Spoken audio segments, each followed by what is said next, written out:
Hello, everyone. Welcome to Harv's World. Yes, it's another Friday night impromptu stream. I get a wild hair and just decide to throw up a stream, and I wanted to check out this new map. I've been hearing a lot about Red River Valley.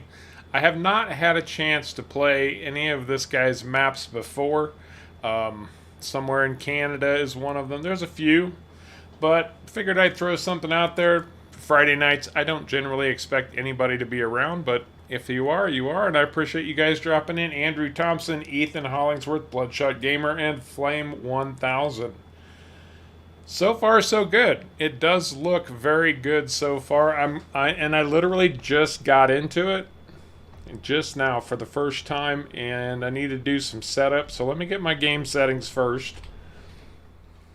I need to create a farm because I did set this up in multiplayer.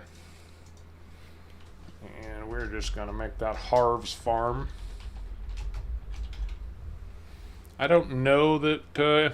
I like to do things in multiplayer when I'm not sure how it's going to play out in the future. So that's that. Then I want to get into my game settings. Periodic plowing on. Crop destruction off. Weeds off. I don't like weeds in seasons. I figured I'd try seasons on this. I haven't done seasons in quite some time. If it becomes too tedious, we might change that up. Automatic engine start off, stop and go braking on. That looks pretty good. And then, because we're playing seasons, I need to go into my season settings. And I think, I don't know what it's going to take, but I'm going to, excuse me guys, I am going to start at 3-day seasons and see how things go from there. Now I am in farm manager mode. That means I don't believe I own anything. Let me double check.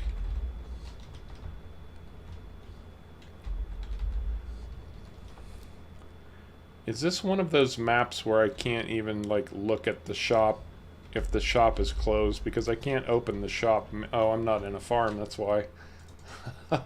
Yes, that would make a difference. There, that's better. No, I own absolutely nothing. I've got $1.2 million.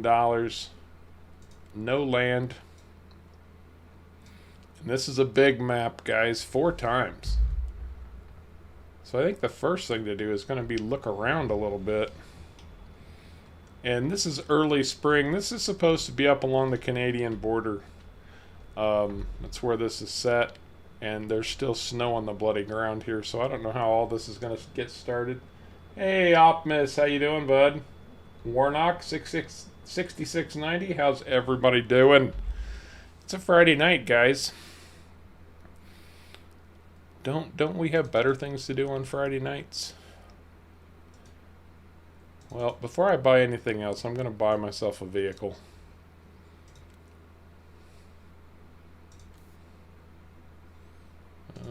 Do I want that crimson? Maybe. We'll see.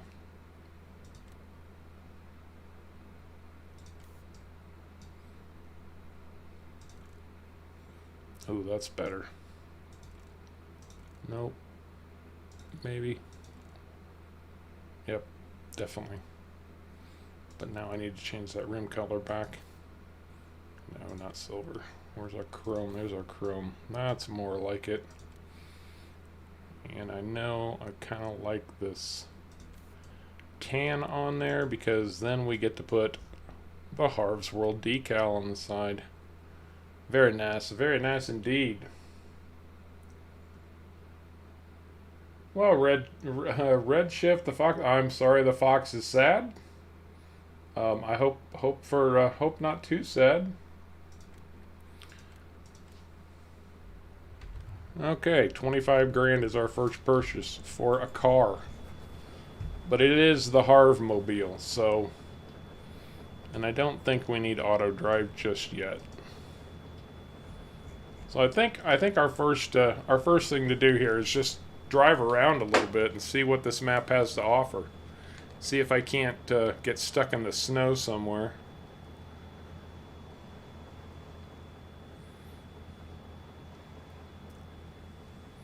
Yeah, I like this mod a lot. I break out the Harv mobile every now and again.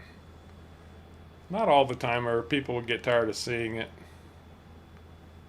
Yeah, we got full blown everything here.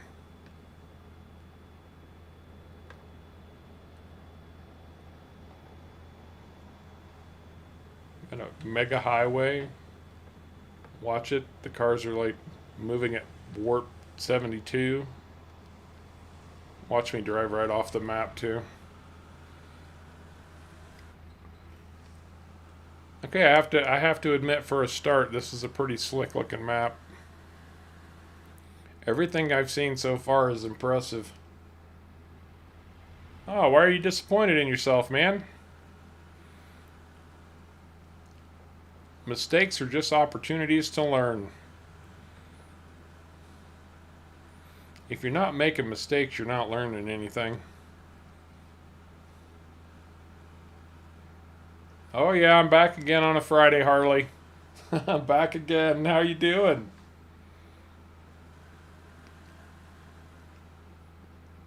Oh, look at it. We've got Border Patrol right here. Okay, it's on the border between Canada and the States. That's pretty cool.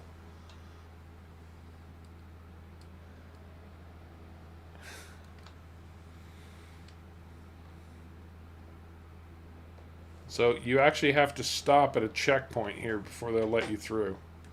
That's pretty cool. Okay. I'm slightly impressed. Yeah, good to see you too, Harley. And yeah, the uh, the uh, the banquets are out again. It's gonna be. I don't know how often. I haven't. I don't put this stream on a regular schedule. It really is impromptu. It's just something I get a bug up my butt and want to do. You know, I'm sitting at home on Friday. Look at this train, guys. This is like a real freight train. It's not like the cheesy FS19 trains we normally see. And it's loud as bloody get out. That's the... You go, train. I can't hear myself think. I don't think the train is functional. Yeah, I want to say it's Minnesota, North Dakota, and this is the very northern edge of the map right here. Okay. I want to say it's like around Minnesota, North Dakota, that section. So it might be closer to Saskatchewan. I don't know. I think that border crossing is pretty cool. I'm a little bit sold on that already. I don't know where I'm going to plant my farm yet. I need to look at land prices, and this is going to be seasons, 3-day seasons. Probably a bit of real time, because 3-day seasons you can run out of time in a hurry, and the fields on this map are very large. I can tell just by looking at them. Let's go. Let's hang around Canada a little bit and see what this town has to offer.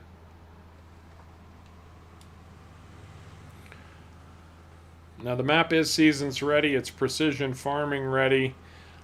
He has got some global company stuff built into it, like corn dryers. There's supposedly a whiskey factory somewhere. That's got to be in Canada, right? Canadian whiskey. Oh, looks like there's another dealership there. I'm gonna get. Yep. Oh yeah, it's gonna be one of those. Kevin! Hey Kevin, how are you doing? Oh, they're not joking when they call this Red River. I don't want to... It's more brown than red, really. And I don't want to know why, necessarily. What did you want to start doing this week, Redshift? Fox? I'll just call you Fox. That's much easier. Oh, that did say Manitoba right there. Okay. It looks like we're crossing back over the Canadian border again into the States. Oh, okay, Bloodshot. Okay.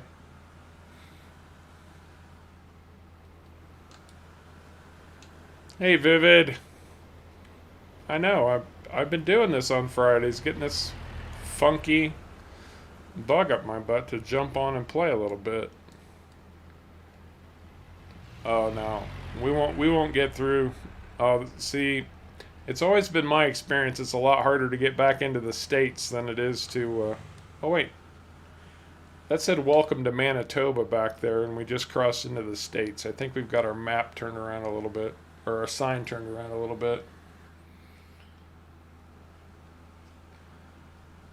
I'm always surprised when I throw up these impromptus, and especially when it's late on Friday. I don't really expect anybody to show up, and then we start having a good audience. So thanks, guys. I really do appreciate that. I always say streams are when I get to play casual. That's generally true, but Friday night streams are super casual. Okay, it looks like we found the southern edge of the map. Okay.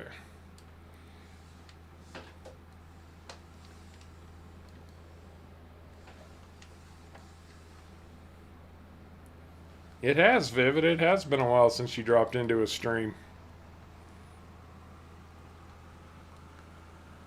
So I guess at this point, I need to start thinking about how to spend my money. Now, I am playing seasons. That means I don't have to buy everything up front. But I do need some property, obviously.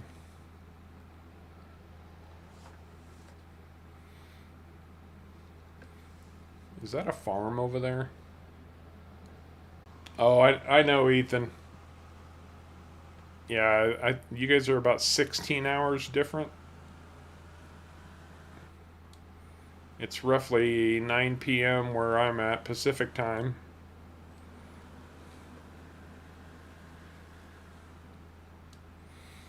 And you guys really throw a wrench in the works and just say, screw it, we're going to the next day. We're going to leave you guys behind. Forget about it.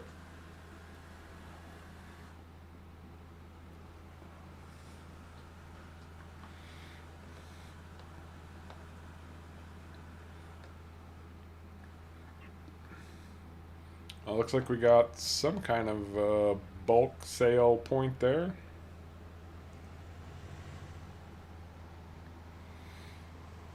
Oh, well, you're in for a treat tonight, Bloodshot, because this is the very beginning.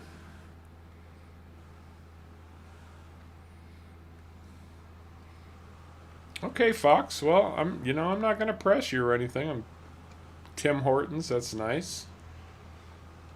I'm not going to press you or anything. I'm sorry you're feeling bad, man. Hopefully we can cheer you up a little bit. That's the best I can say. Keep our fingers crossed for you, man.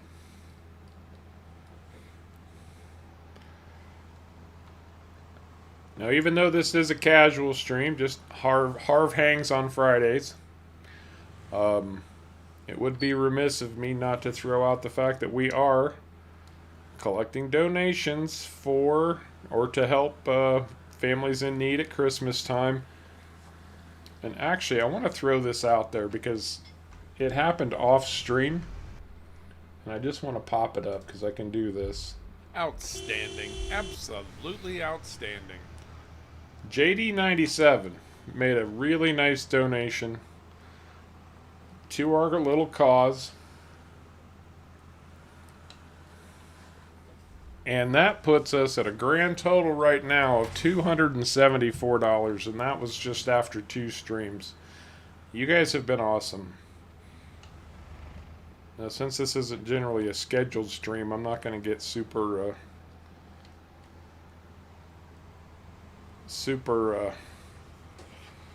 on that bandwagon, and I'm sure everybody knows at this point.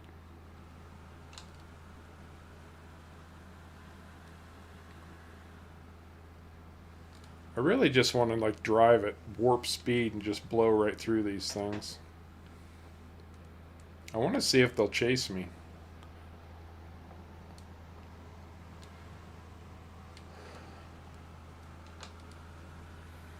The question now is the ground temperature going to come up enough that any work could get done today, even if I do buy land?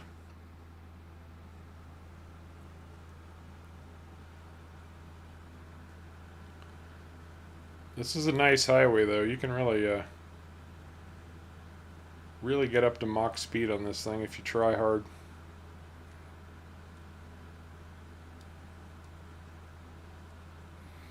I feel like the settings are off on my wheel.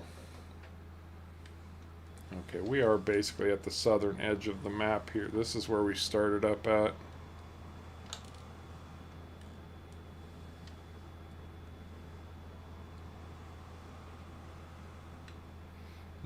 Right, Kevin? Harv goes to jail on the map. Oh, we got the local football field. That's pretty nice. He's done a really nice job building up this town, and I can tell you right now, this would never go on a console. It feels a little bit laggy to me. Oh, I like this. Check out this bridge across the river. That's pretty darn cool.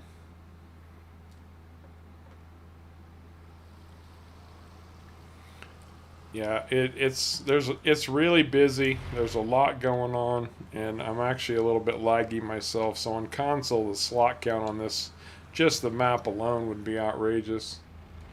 Oh, we've got a Casey's. I love Casey's. I miss it. We don't have them out west.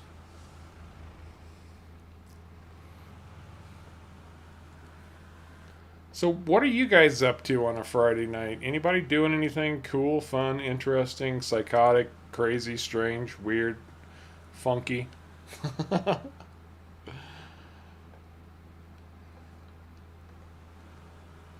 I need to check out this silo up here. Check out this silo and then park and then start looking around to see what's gonna play out for a farm on this. There's no shortage of land, that's for sure. Man, that is a serious silo. Oh, this is where I was at before. Okay. I know where I'm at. We came through here before. Hey, T-Rex. Love that name. No, Andrew, this map would not be available on console.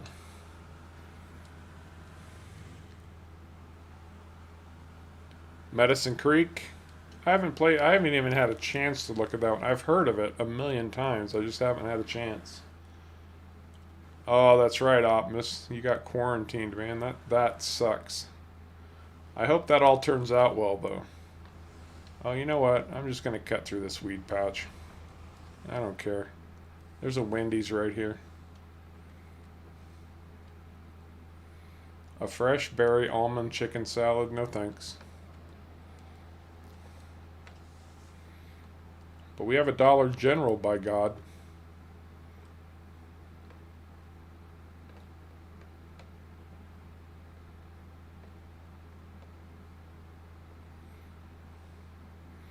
Lots of nice old houses, Victorian style, turrets and everything. Oh, we got a full-blown fire department. They must have all their trucks out getting washed. I don't know what this place is on the left, but man, they are loud. Okay. Let's start looking around on the map and see what we can buy. Oh yeah, Ethan, you know, while the rest of us are pushing into wintertime, Ethan is just hitting summertime. Late spring. Lucky you, man. Okay, what's our lands cost? $500,000 for that. Field 4, that's not bad up in there. That'd be up in Canada. There's a farm here, but man, that's 700,000. That doesn't leave much.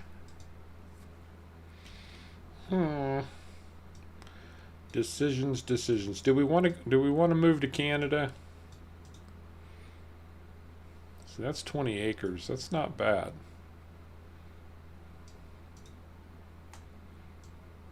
Oh, that's better. It's 350.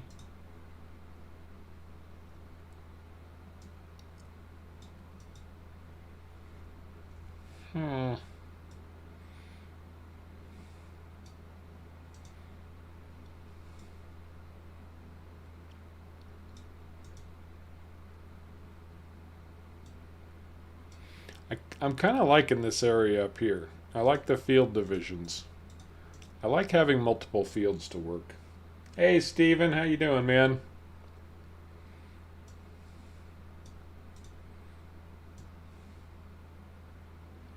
Although that's not bad either.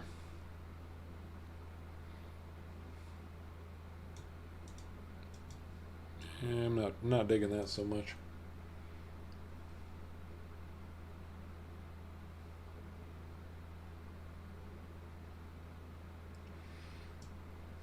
Yeah, we've had some interesting weather here too. You know, I mean, we're in a severe drought in my area, and then at the same time, I'm almost really tempted to go up to Canada and pick up 1 and 2. It's 650. That's half my money, but that's two fields instead of one. 32 acres. All right, that's what we're doing. Yep, yep, yep.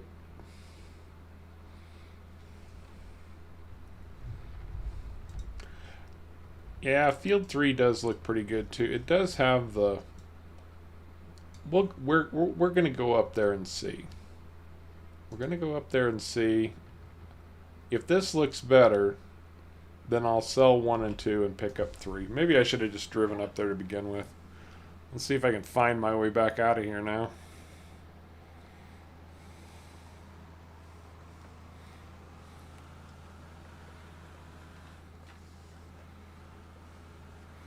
I can tell you up front, we're going to be doing, there's going to be a lot of leasing going on.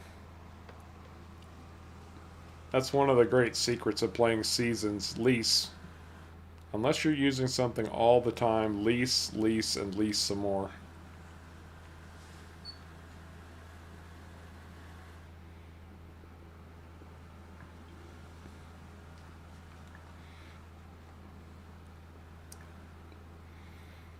Smaller equipment, cheaper equipment, you know, fertilizer spreaders and whatnot, stuff that you could use on contracts, that kind of stuff is worth buying.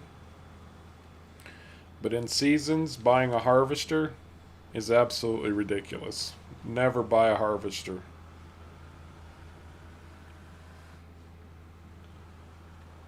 Yeah, it's doing all right, Kevin.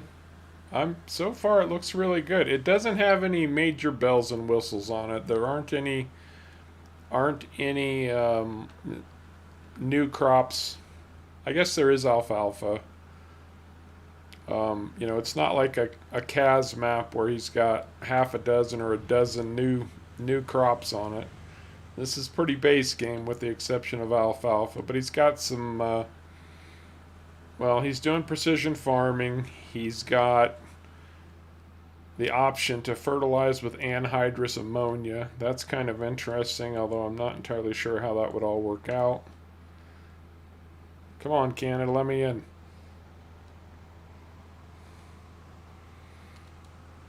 Oh, I don't know if this will be a series, Andrew. Although it being on the Canadian, this might.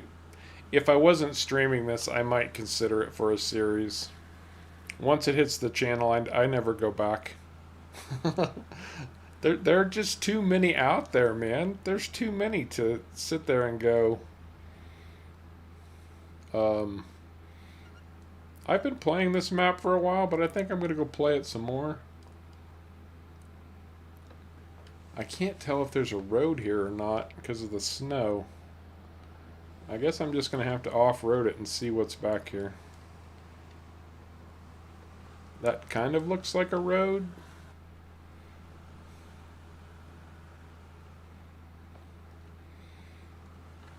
So these are my fields on the right. Man, that's a lot of field right there. 1 and 2 are the ones that I decided to buy up front. It does come with, it looks like a fermenting silo. And probably, is that a cow barn? Let's look, get a little closer. Yep, that's a cattle pasture. Oh, it does. It absolutely does, Kev. See, I think there are roads here. No, this is the road. Now, if I started over here on field 3, Bloodshot was saying 3 looks good, but man, that's a lot of field right there. But it does come with pretty much everything, doesn't it? There are no sleep triggers on this map, by the way. Hey, Mouse. What's the good word, my friend?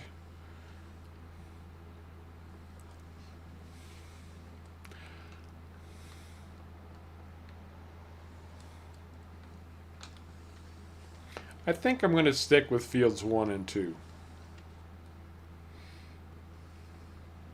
I think I'm going to stick with 1 and 2 because I kind of want to build up my own farm. I like doing the placeable thing.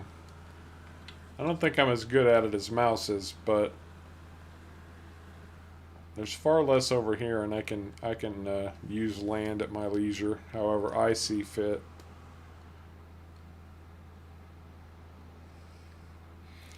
All right, Optimus, take care, man. You have a good one, my friend.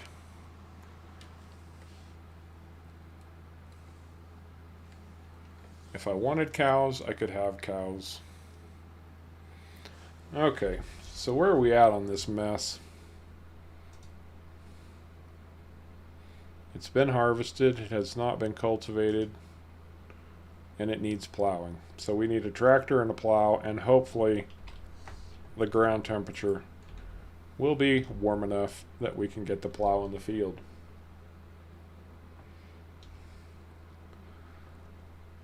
Good thing I happen to have a contract at the shop. Let's see, what do we got in here? Is this just part of the cattle barn? Must be. Yeah, it is. Okay. No harm, no foul. Well, luckily, I've got a good contact at the shop, and they are kind enough to deliver what I need when I need it. Absolutely, Andrew. You can do placeables on console. You can do landscaping on console. You know, absolutely. There's no problem with that. Okay, we need a plow. All of our fields need plowed.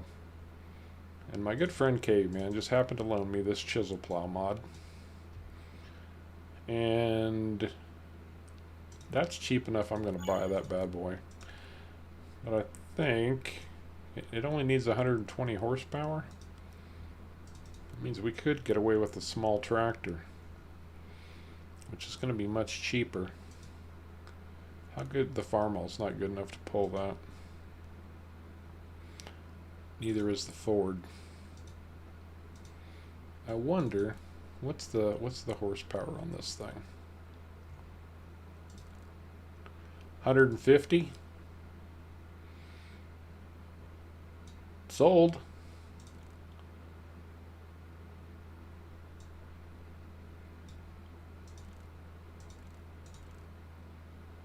Yep, we definitely want that. It's a little cold for open cab, I think. Man, this thing has a ton of options.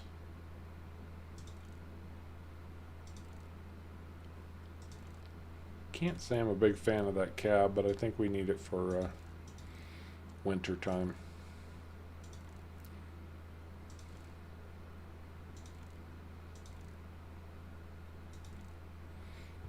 Good Lord. How many different tire choices do I need? There. That works. Black. I like it. I'm going with it. And that'll be our first tractor. Only 38,000.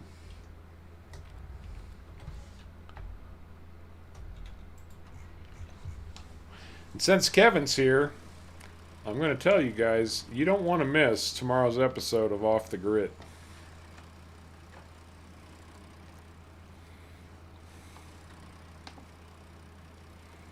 Okay, this...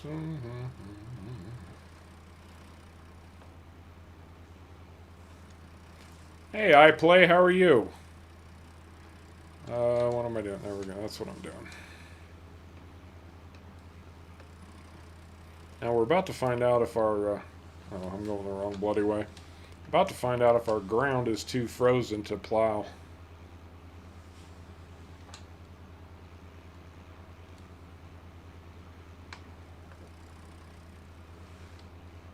It is. Grumble, grumble, grumble. I was afraid of that.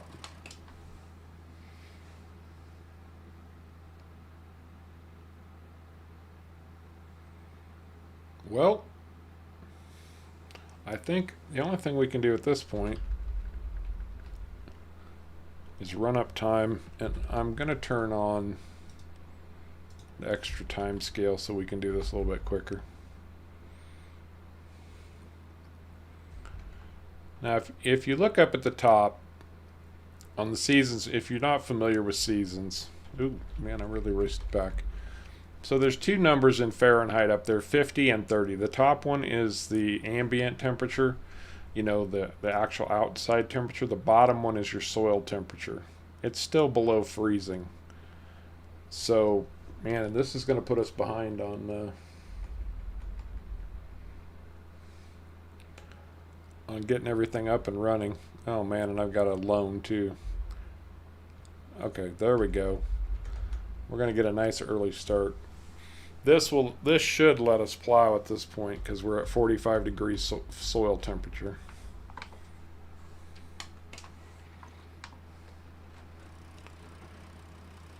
There we go. There we go.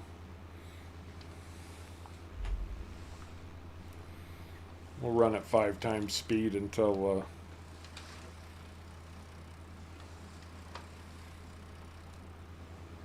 we get some daylight, and then maybe slow things down. There's a lot of field here. A whole lot of field. Hey, FF. I heard you got a job, man. Congratulations. I know you needed it. I know you were in need of that, man. So glad to hear you got some work on. I know you're looking to pick up even more work, but first things first, my friend.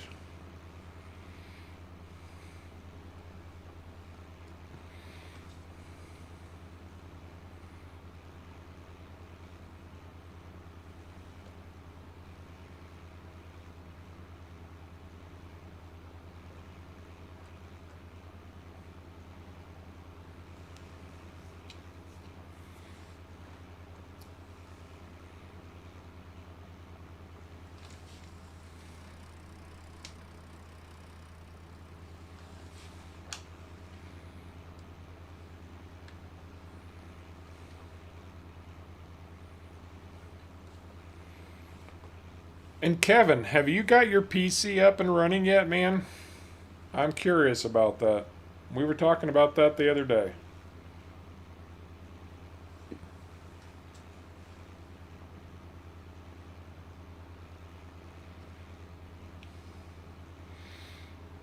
Oh, background check, schmackground check.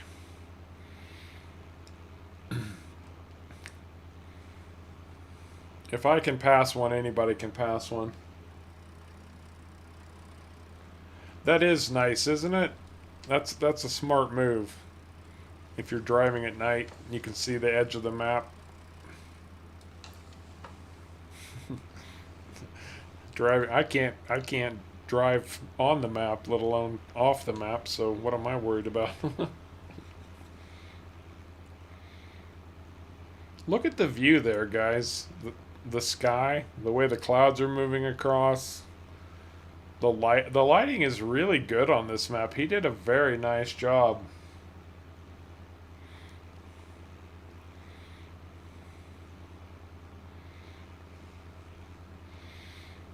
Outstanding, Kevin. Have you started playing Farm Sim on it yet, or are you still gearing up for that?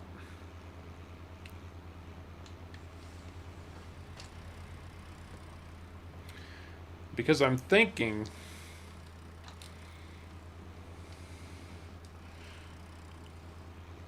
once FS22 comes out, that first week we might want to have somebody on console to jump on with us and see how well the whole crossplay works.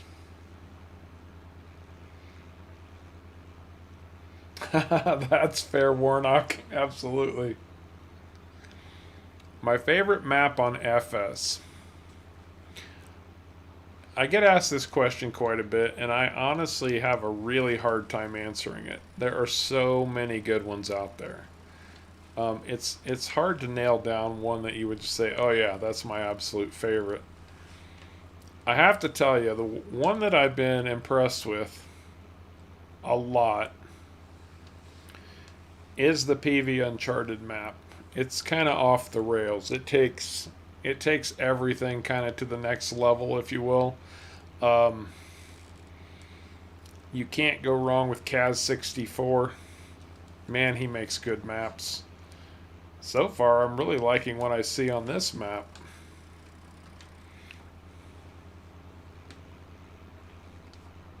Liking it a lot, actually.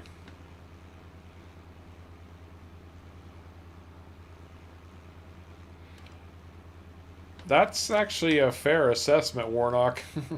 The one you're on at the moment. That's mostly true.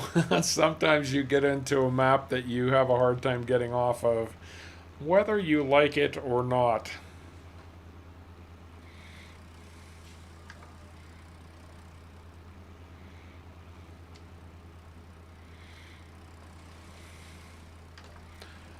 I think it's a good map, but it's awfully basic, and that's the Baltic Sea map I'm doing my world tour on for Scandinavia right now, and there just aren't isn't a good selection of Scandinavian maps out there. So I'm having a hard time on the Baltic Sea a little bit, just coming up with new and interesting things to do. Because nobody wants to watch you do the same thing over and over and over again, even though it's a farm sim. I mean, that's kind of the nature of the beast, right? Farming, driving up and down a field 1,000 times.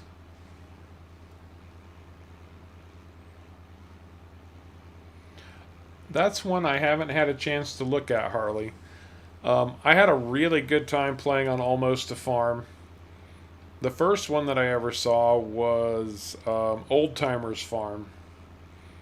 That's a really good 4 times map, and we had a lot of that was the map I did my very first streams on.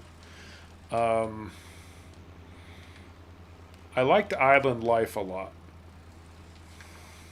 I really did like Island Life. What's my favorite tractor besides Fent? I'll tell you. One one of them is the IH Connect Magnum.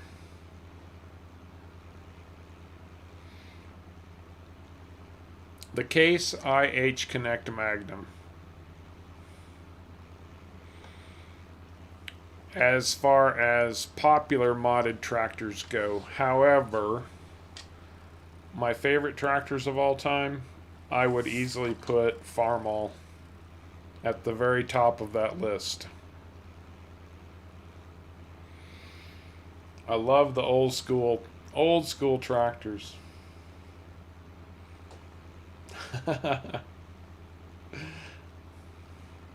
Was that a jackass, Harley?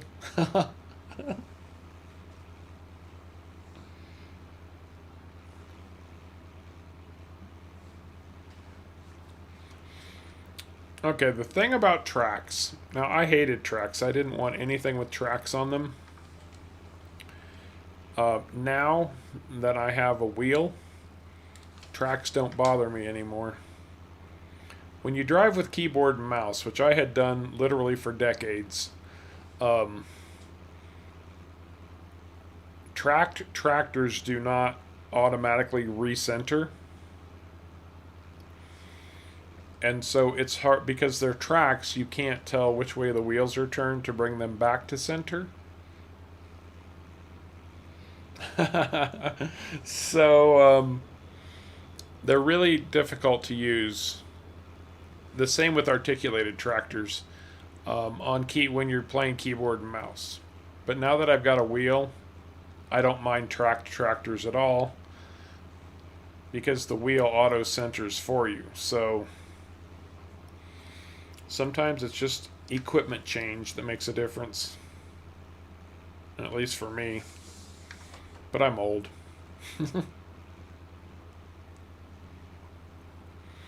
What about you guys? What's your favorite tractors? I know there's a lot of John Deere lovers out there. People always kind of get on me a little bit because I'm not the big John Deere fan. Like, I don't have to like John Deere just because you do. Like what you like. I don't insist you like Fendt. That's just what I like.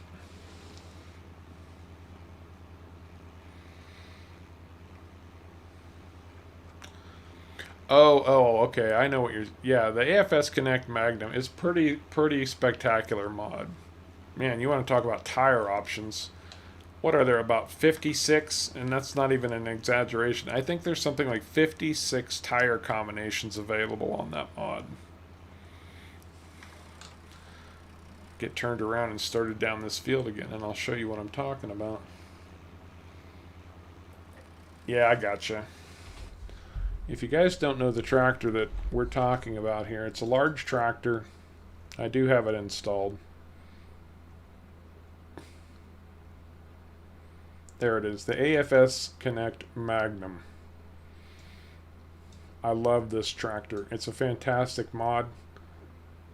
But you start going through the tire standard, or the tire setup, I can click this button just over and over and over. And it's a never-ending plethora of tire options.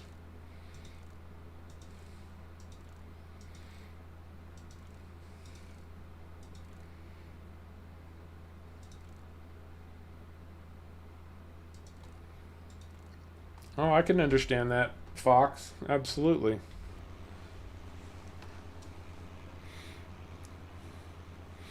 Everybody's got their preferences. I do like the old school equipment, but it is fairly limited. If you're going to do old school equipment, unless you're planning to do, 5 acres here and there, and sticking with that, you want to grow up over time. You are going to have to advance into more modern machinery, which kind of gives you that whole feel of, farming through the ages kind of thing. Fendt 1050 is my favorite. I think everybody kind of knows that at this point. However, Kevin, I've got a Fendt that's going to blow your mind. One of these days I'll show it to you.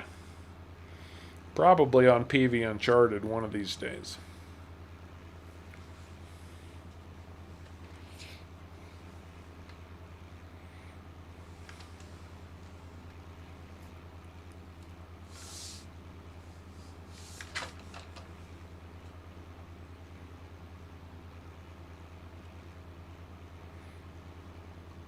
Oh, comes standard. Okay. Yeah, I've always just used that Case Magnum mod. That's kind of been my go-to. That was actually, I used that in my very first Let's Play series on Pacific Northwest.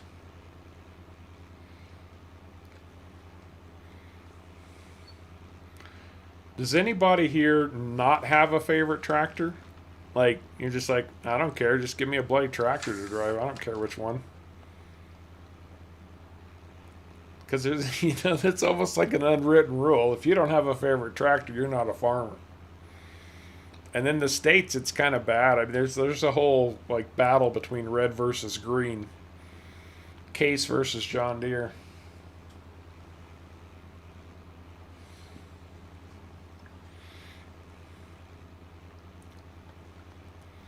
Yeah, I was pretty disappointed that that Fendt wouldn't sponsor me for the whole fundraiser thing for Christmas. Although to be fair, it wasn't Fendt, it was Agco.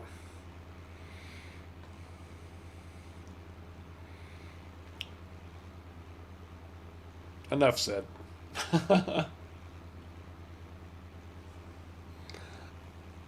Ah, that's fair. That's fair, Warnock.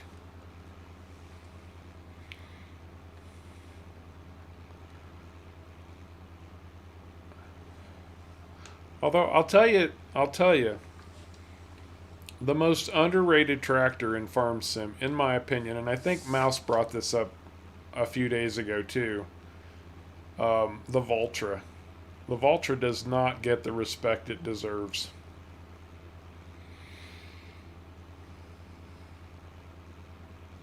That's a Deutz actually gets overlooked quite a bit, but they do make some bloody nice tractors. And Fox was talking earlier about how he likes the square hooded tractors. The Fendt favorites, the Fendt favorite is a rock solid tractor for a beginning tractor for a small tractor. Talk about front loaders too. It's a square hooded, smaller tractor that runs 150 horsepower. In fact, I could have started with that, but we're kind of on a North American map, so I figured I might want to do some more American style. Love American style. If you remember that show, don't admit to it because that means you're at least as old as I am.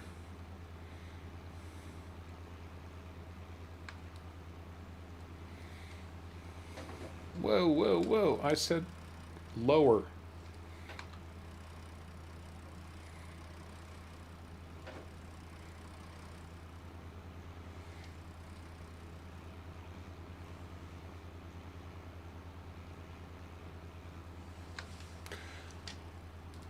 There aren't a lot of great Ford mods out there, but there are some really good Ford mods out there, and I do like the Ford tractors. Um, and yeah, the versatiles are really starting to turn up more. In fact, we don't have one in FS19, but I know FS22 is bringing them in.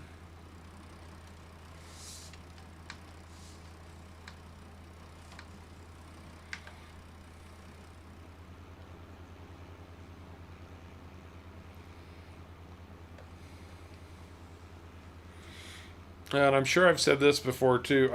I like the thing that impresses me about the Voltra is two things. One, you can turn the seat around and it's got a steering wheel behind you, so you can drive it in either direction.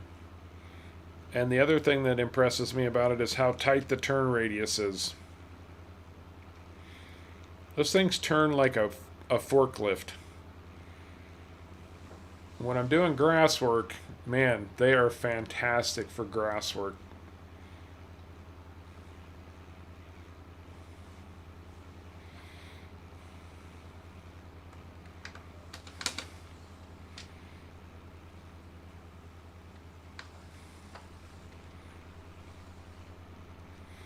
I'm trying to think. There is, we were using the John Deere 40 series on, when we were playing Yukon. And that's a modded tractor that I really kind of fell in love with. And, you know, like I said, people get on me because I'm not a big John Deere fan, but that's one John Deere I can really get behind. The 40 series. Oh, Bloodshot. There was just a whole discussion in my Discord. That might have been today, as a matter of fact. A bunch of guys from Pennsylvania have dropped in recently, and one of them lives near the New Holland factory, New Holland headquarters in Pennsylvania.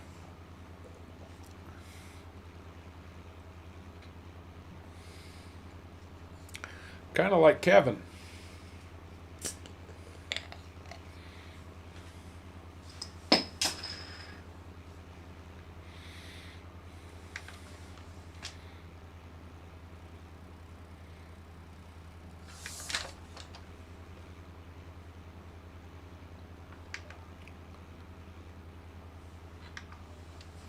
Alright, my hotkeys are being weird. My side panel's being weird. Yeah, exactly, Andrew. That will always be their claim to fame for me. Put some mowers on that, on the Voltra, and you're good to go for a while.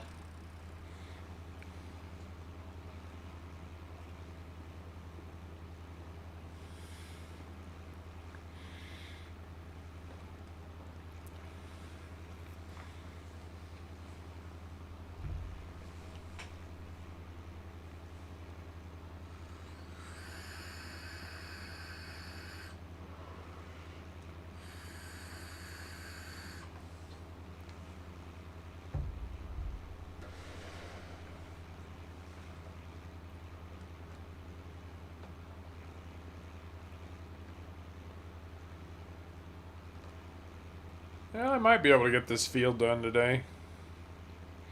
Oh, crud buckets. I just thought about something. I should have gotten a field scanner and been scanning this while I was plowing it. Oh well, it won't take long. Scanning's quick.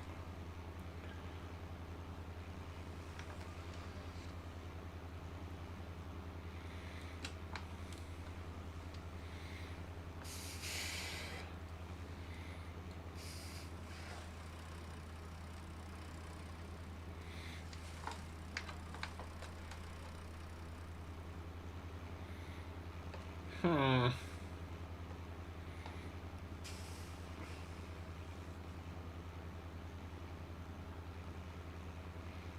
Oh, that's a shame, Warnock. Mine jumped right in right out of the gate.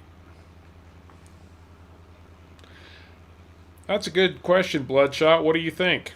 What should I plant? I'm open to suggestions. And don't say potatoes or sugar cane. Actually, the better question is, let me get turned around here. We need to look at the seasons menu and see what we can plant early on. Although I guess technically 3-day seasons, we're in mid-spring already. We're probably not too far from being able to plant just about everything.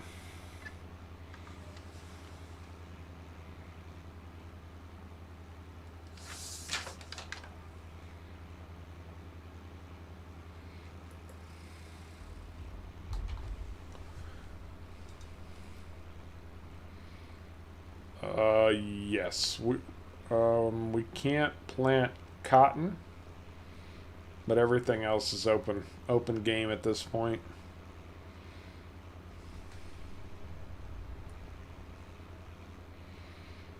All right, we can have a field of barley. We've got 2 fields.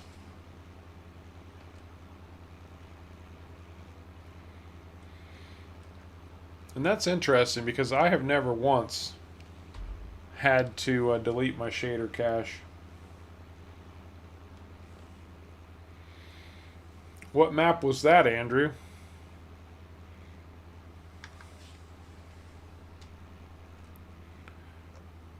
The little Fent favorite is often one of the starting tractors on new maps. I'm pretty sure. Don't you get? Yeah, you get a Fent favorite on Ravenport. Ravenport. I was getting hung up between Ravensburg and Ravenport.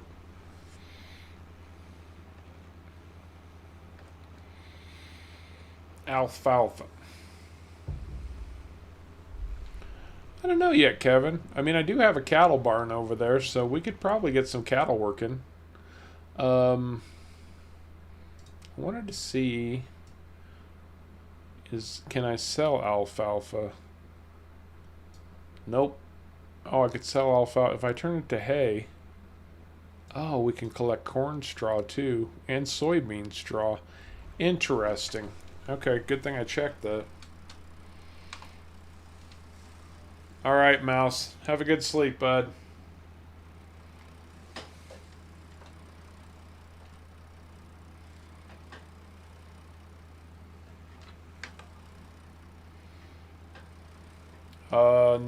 No what, Tommy boy? Hey, too cool. Man, I'm jacking this up.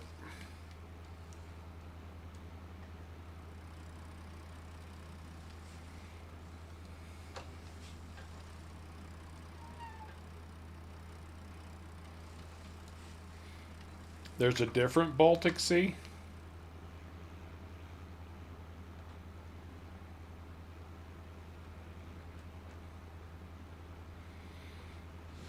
I wish I would have known about a different Baltic Sea.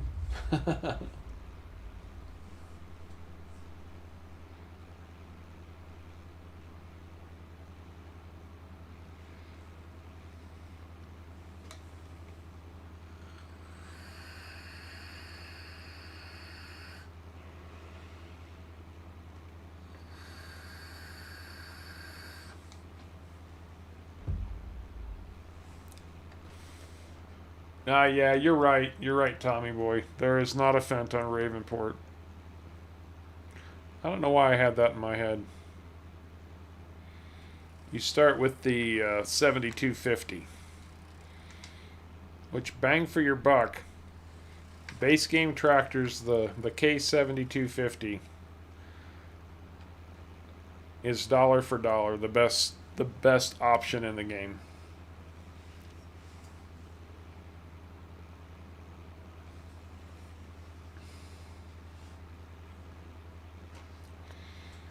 Well, be careful what you wish for, too cool. Be careful what you wish for, man.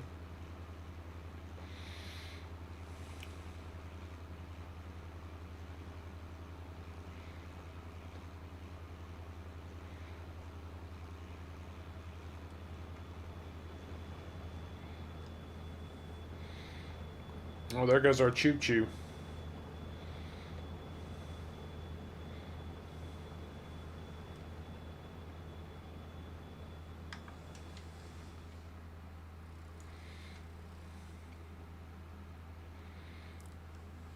That's a good point, Kevin.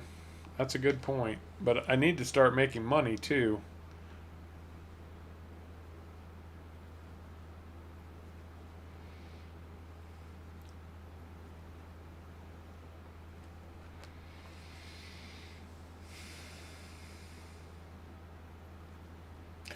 Yeah, maybe I'm confusing myself because I've sold off most of the stuff and replaced. Oh, that's right. I got rid of that.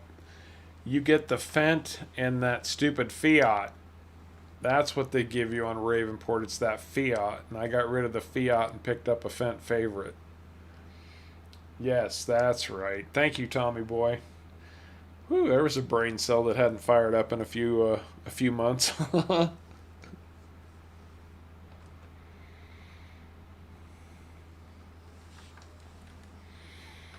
Come on, I've got over 400 videos posted now. You can't expect me to remember every fart and wrinkle on every one of them. I wish I could. I have a hard enough time keeping track of my characters these days. And then, what did I do? I went and said, hey, if you become a Harv's World homesteader, I'll make you a character in a Let's Play series. So now I've got about 20 people or so that need to be made characters of.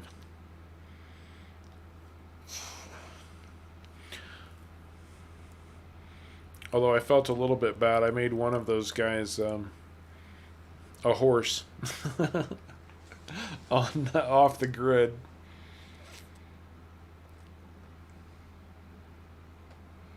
Too many. I've only had a couple.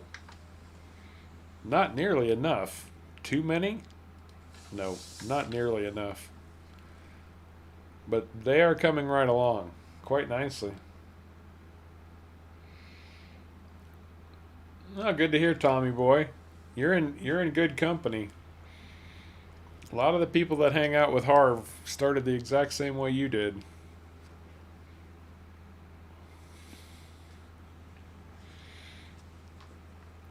Near as I can tell, there are two ways people find my channel. It's either Off the Grid or the Beginners series on Ravenport.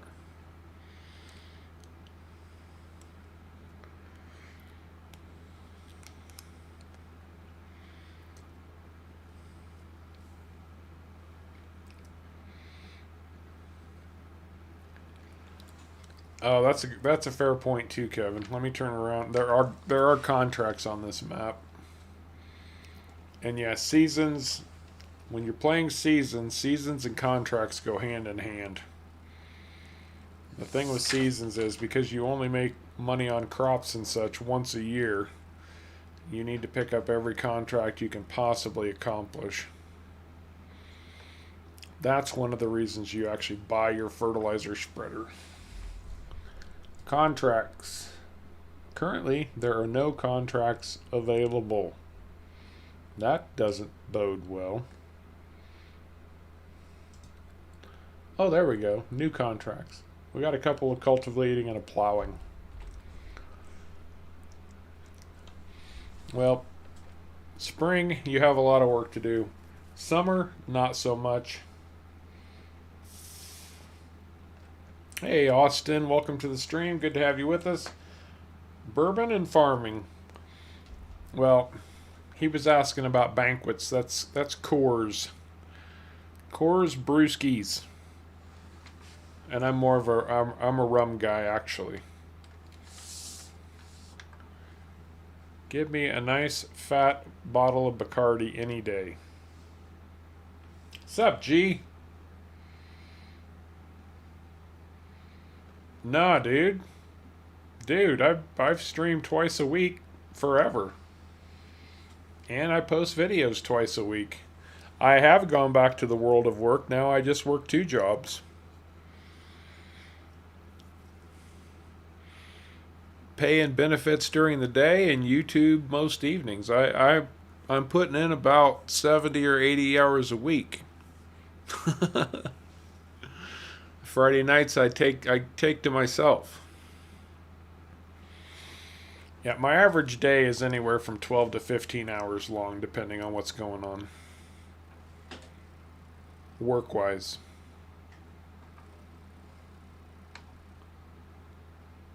Oh, very nice, Austin. Okay, I got you. There you go. Friday night. Have a few cocktails or whatever your poison is, and just relax and wind down from that long frickin' work week, right?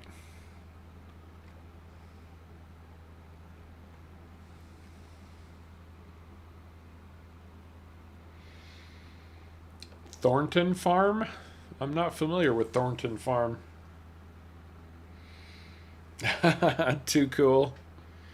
One of these days I have got to play a map where I use all of her massive stuff. I have not given Bex Mods her due, and it's nothing personal against her. It's just I fall into the trap of trying to stay at least semi-realistic. All right, Flame, take care, man.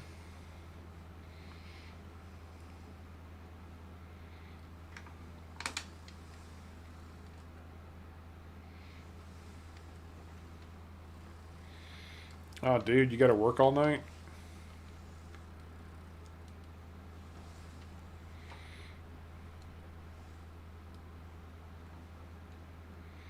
I'm almost done with this field. And go get in my second field. I think it was the right move to keep the 2 fields instead of the one massive one.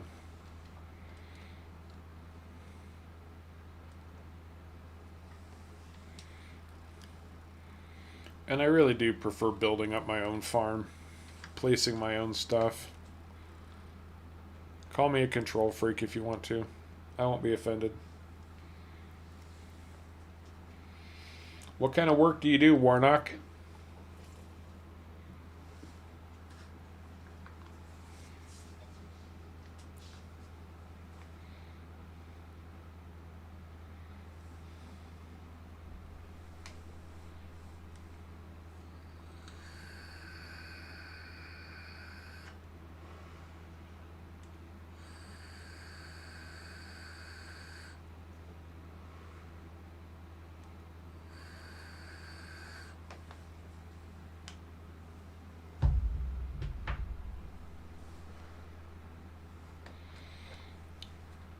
You keep the wood chips flowing to the paper mill?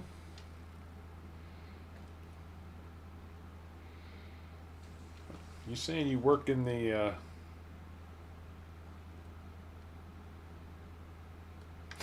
Kevin, you saying you work in the forestry industry?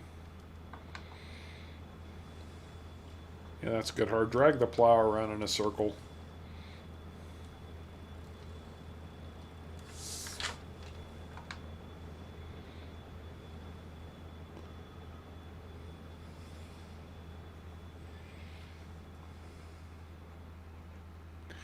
Yeah, Field 3 has a big old farm built up on it. It's a full-blown farm. It's You can kind of see it directly over the roof of my tractor. Not that red barn to the right, but farther out in the distance. It's got a farmhouse. It's got grain silos. It's got everything over there.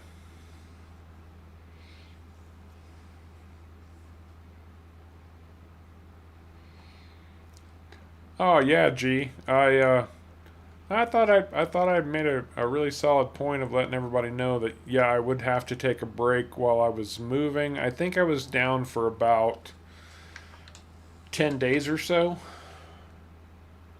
But once ever I got everything set up in Nevada, then we fired it right back up again. The videos took a while to come back, but I got the streams back up. I stopped posting videos about 3 or 4 weeks before I left, and then I didn't do videos for a couple of months, but I kept doing streams.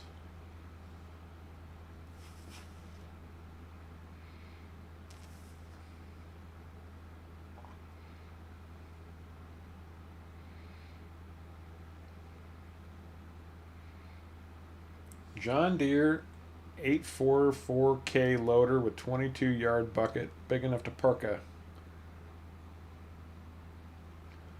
pickup in. Do I still have the Genco business? Absolutely. All right, FF, take care, man. Good to hear from you, bud. Good luck with that job. That's right, too cool. They made me an offer I couldn't. Yeah, it's called benefits, health insurance. That's the offer I couldn't refuse. Been too long without health insurance.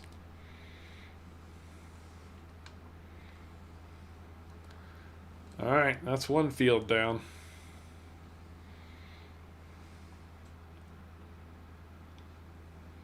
All right, Ethan, man, you have a good night or good rest of your afternoon. Go have some fun doing whatever you're gonna do.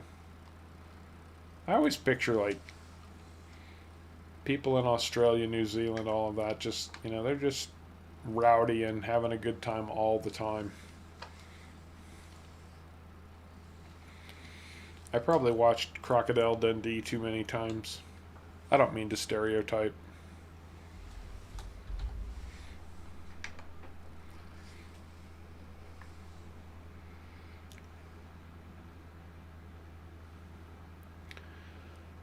I like them both, Andrew. Well, that too, Warnock. Yeah, I did need that money coming in. There are people who want my money, so I had to go earn it for them. um, they're actually very different things, Andrew. Streaming and making videos, and they both are have their benefits.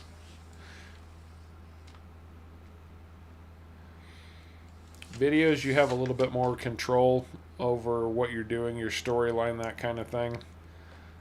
Streams are more casual. I like the streams because they give me an opportunity to play a little more casual and to get to know the people who are watching my videos and such. Being able to chill and hang out with you guys. Um, there's less work involved in a stream, setting up for the next episode, if you want to call it that kind of thing. So they're a little bit easier to do, but they do take a lot of energy. I think so, anyway.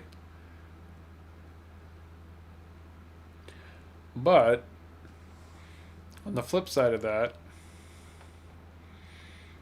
videos give you the opportunity to create more characters and have more story type content. And I enjoy that a lot. I've always been a big movie fan, a huge movie buff, so the opportunity to do a little bit of storytelling. And I know the whole role play aspect of these videos isn't everybody's thing.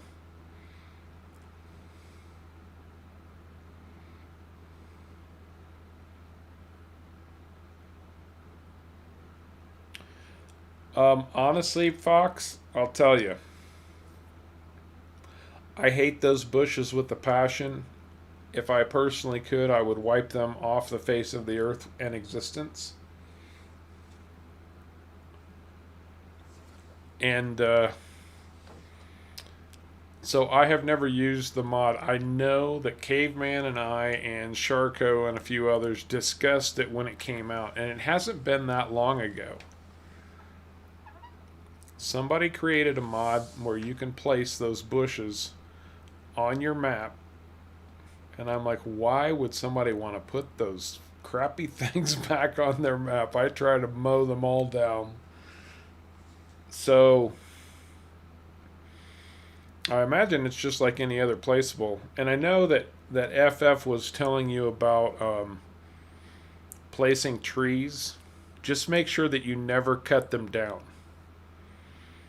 Like, you have to keep track of what trees you place, because if you cut them down, you can break your save.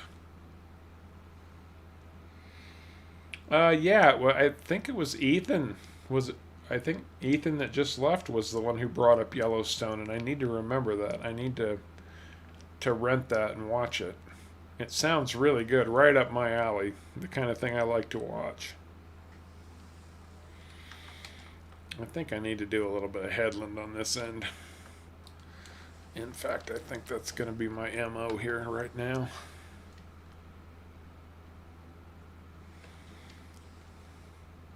It's nice to have some validation, though, too. Cool.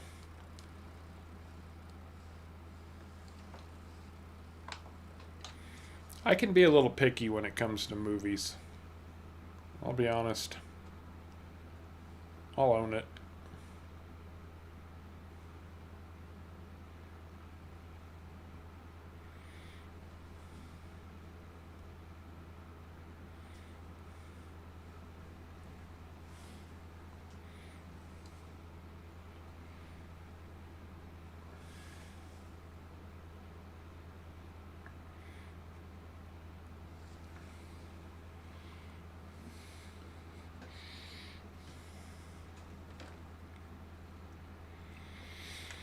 Favorite movies?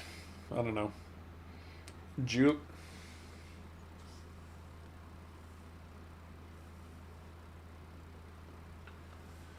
Juliana and Andrew, welcome to the stream. Have I done the whiskey? I haven't done anything, Andrew. Literally, you were seeing the very first of anything I've done on this map.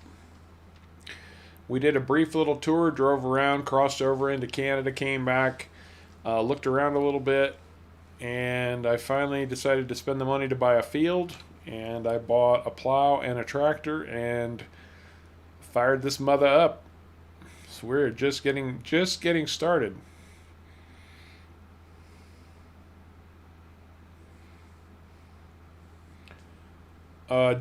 Gee, I love Clarkson's Farm. I watched it twice.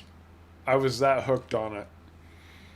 I didn't know who Jeremy Clarkson was. I'm not one of the guys who follows all of the automobile stuff and all of that, so I didn't even know who he was. And yeah, I thoroughly enjoyed that. It was ridiculous, but it had just enough truth and information in it that it was what I was looking for at the time. My understanding is they have been approved for another season.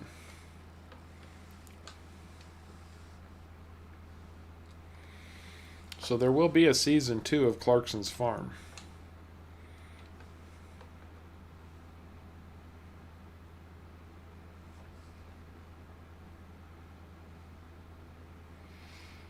First 10 minutes too cool. Okay, that's good to know.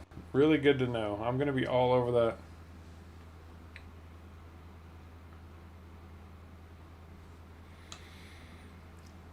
When you're placing fruit trees outside a field, so Juliana, are you talking about the placeable fruit trees that you give water and manure and all of that, and they pay you every hour kind of thing? Is that what you're talking about? Too cool. This is a new map that just came out called Red River Valley. Matt, thank you so much, buddy. Thank you for that. I didn't even have a chance to say hi. Thank you very much. And keep in mind, Matt, you just made the list of any donation that comes into the stream now through December 12th. Outstanding. Absolutely outstanding. Is going to help needy families at Christmas time. People in need who otherwise wouldn't have much, maybe not even a Christmas dinner. We're trying to raise money for them. So thank you very much for that, bud. Really appreciate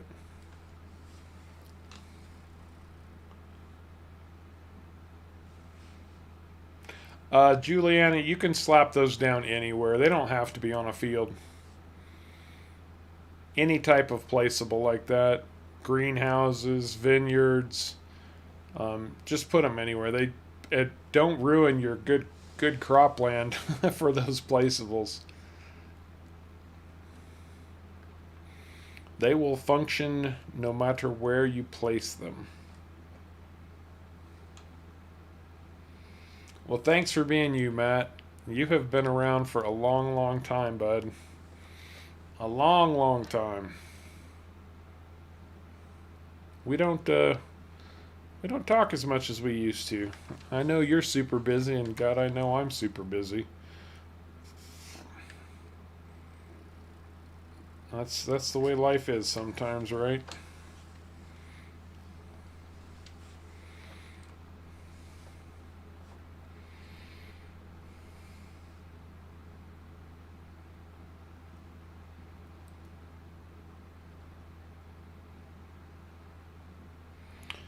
Virgil, yes, I have seen Lone Oak.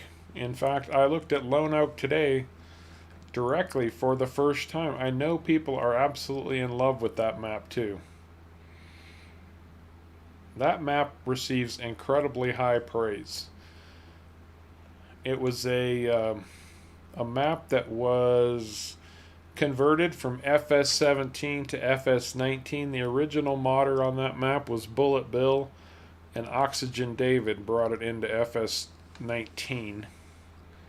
It's never received any... Outstanding. Absolutely outstanding.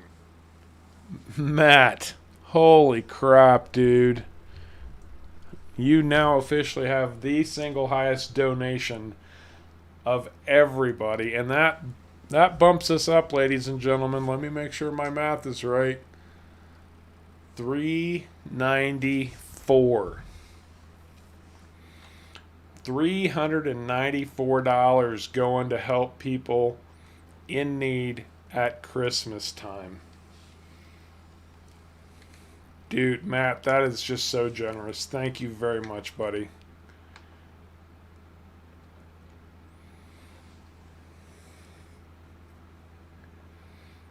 Yeah, big shout out. Hashtag Matt, everybody. Hashtag Matt. That was impressive, my friend. Thank you. Man, you guys humble me.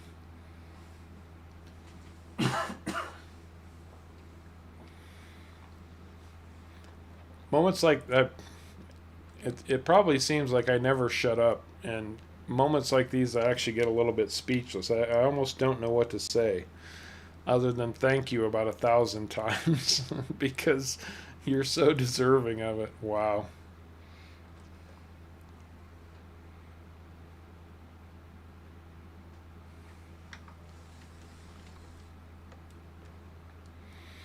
Just wow.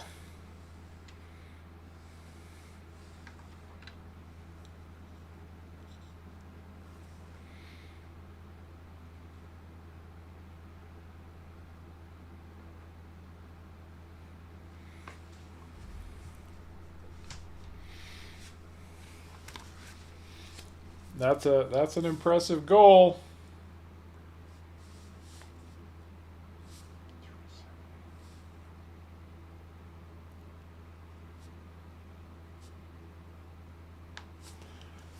We would need $106 more. I don't think we'll be doing that on a Friday night, but man, it would be nice.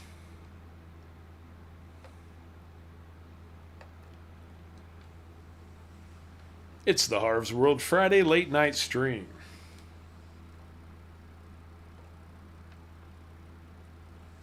I think it's a quirk of the map.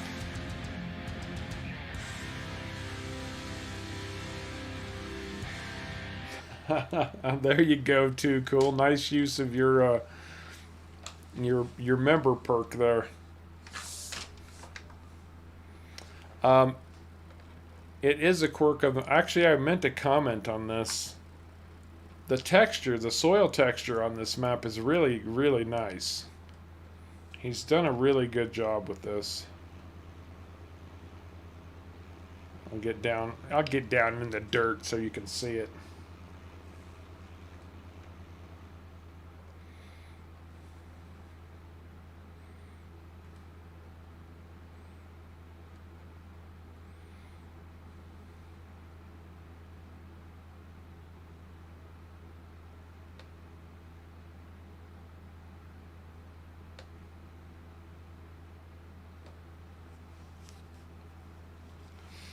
I know some of you guys are familiar with this map maker too, because I know a lot of folks have mentioned there's a map called Somewhere in Canada that he made that has been really popular with folks I've talked to.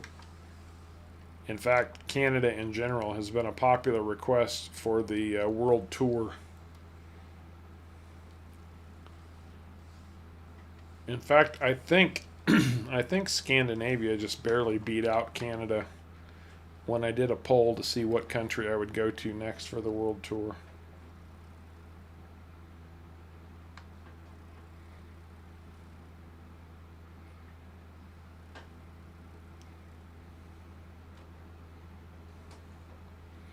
This map wasn't out when I transitioned to the world tour. Trust me, there are hundreds of other maps out there, and I've got a lot of requests sitting out there. I still have Australia sitting there. People want me to go to. Canada is out there. I know people would like to see me revisit the U.S. I don't come back to the U.S. because I feel like I've done a lot on the U.S.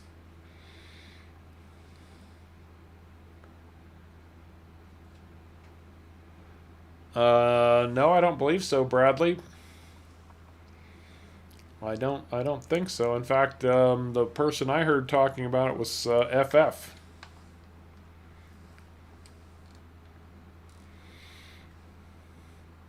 And then I was asking Caveman last night what would be a good map to try. What's the hot ticket right now? And he said, well, a lot of people are talking about Red River, and I'm like, oh yeah, that's right. FF was talking about that. So yeah, so far so good, Kevin. So far so good. I'll be interested to see what kind of map textures there are, things like that, or crop textures. What kind of map textures there are. Hi, my name is Harv, and I trip over my own tongue. Yes, Bloodshot. Off the Grid is U.S.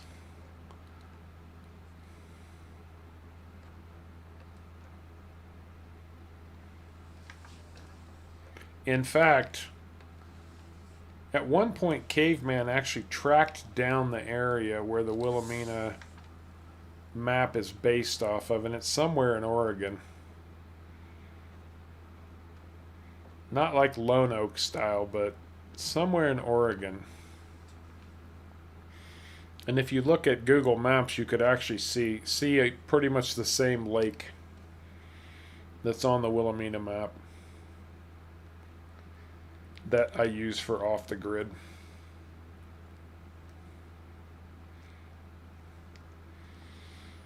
Here, you want the Off the Grid intro? Hello, everyone, and welcome to Harv's World for the next episode of Off the Grid. There you go. I did catch that on the Discord, Bradley. I saw that you managed to get that installed.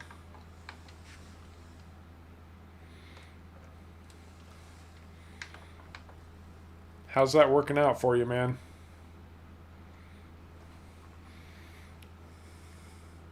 I am really, really impressed with PV Uncharted. I have to say, it's a bloody good map.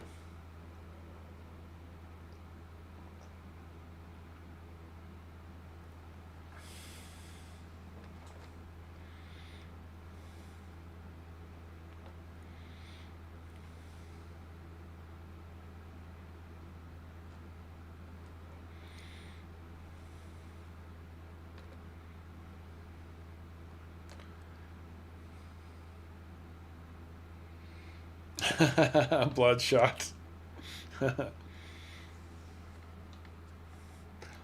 It was funny the other one stream not too long ago. Sharka was with us. Maybe it was last Sunday, and I did the outstanding thing, and he's like, I couldn't tell if that was real or if that's the one that plays when people donate.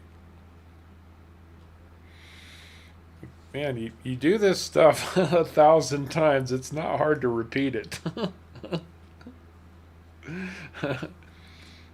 Or you latch on to the way you said it at one point. You're like, oh, that's kind of the best version. I've got to do it that way every time. Outstanding, absolutely outstanding.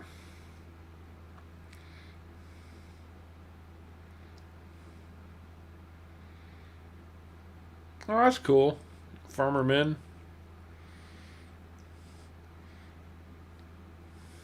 He's an interesting dude. I don't know him personally or anything, but I've watched a few of his videos and streams, and isn't he the guy who he has like quirky nicknames and stuff for everything?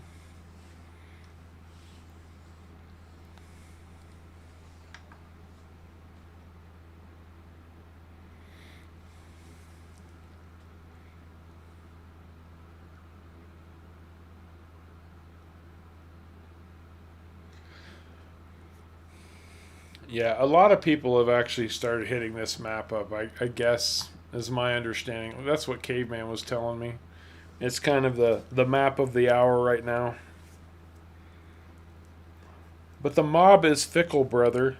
The mob is fickle.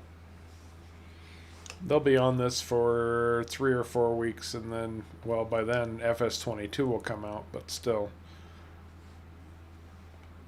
even if FS22 wasn't coming out, it it wouldn't matter. People would move on to the next latest and greatest.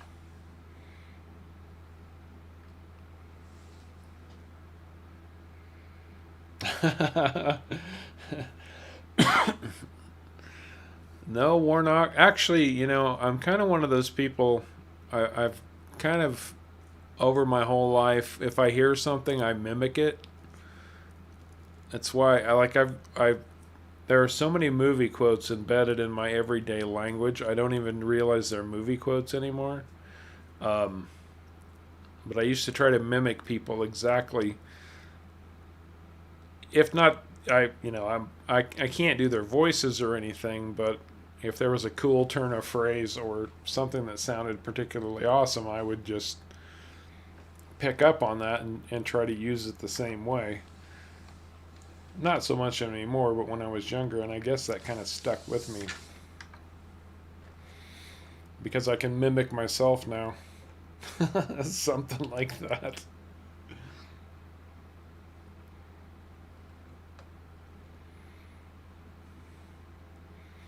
Alright, guys, I'm going to throw a helper on this for the moment. I hope. Go, helper. Go, helper. I need to step away for a few minutes. That's one problem with banquets and Friday night, but I will be back as soon as possible.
Oh, looks like Kevin was carrying the load for me. Thank you, man. Take care, Virgil. Appreciate you being in.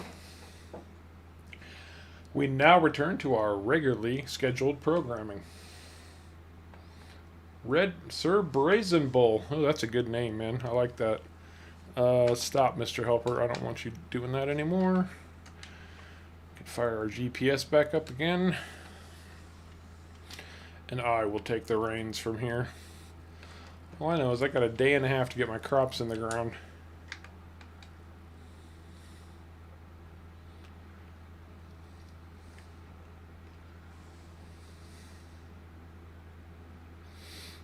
Live long and prosper, Bradley. You have a good night, my friend. Take care, bud. Now, something that was brought up recently, and I thought it was a good idea, because my little fundraiser is going to run through the release of FS22. And because we know at this point that FS22 is going to offer crossplay. Now, one thing that I haven't wanted to offer as a reward for anything was allowing someone to come on and play with us during one of the streams. But the only reason I was saying that was because I didn't want to alienate the console players. You know, they can't play with us because we're on PC. Well, that's not going to be a problem anymore, especially when FS22 is out early and there aren't any mods for it. We're all going to be playing base games, so bringing in a console player would actually be pretty cool. So we are tossing around the idea of offering up as a prize or reward, allowing people to come in and stream with us on an episode or two. Hey Gary, how you doing, bud? Speaking of Canadians, I'm actually farming in Canada right now, Gary. I had the choice. This map offers the choice of US or Canada, and I picked the Canadian side. I liked my farm opportunity better in Canada than in the US, so.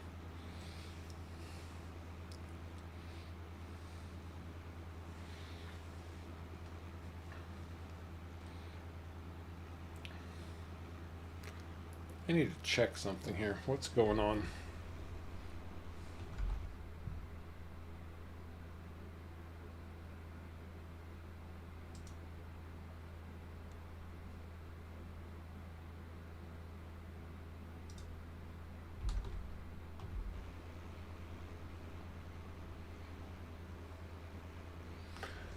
That's a good point, Sir Brazen Bull. You know, I think people are going to be happy to be able to play with their friends on console. Some people may have to make sacrifices, but I also have a sneaking suspicion that FS22 is going to be significantly more console friendly as far as slot count and things of that nature. I don't think it's going to be as limiting as FS19 is. Andrew, that's an easy question. FS19 is my favorite. Why? Because it's the only one I've ever played.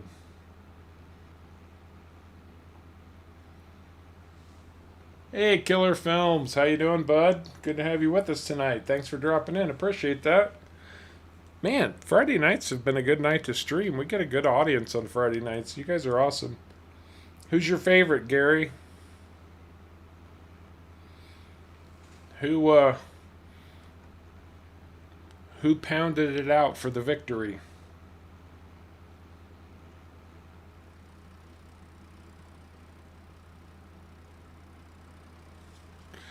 I have seen that mod, Fox, and in fact at one point I was trying to use it for something and I couldn't get it to work, but it was probably a mod conflict. And I don't remember what the specifics were about what I was trying to use it for or why. I just know I couldn't get it to work, so I gave up on it. But yeah, that hand planter or hand plant tree mod has been around for quite some time. The Hamilton Tiger Cats.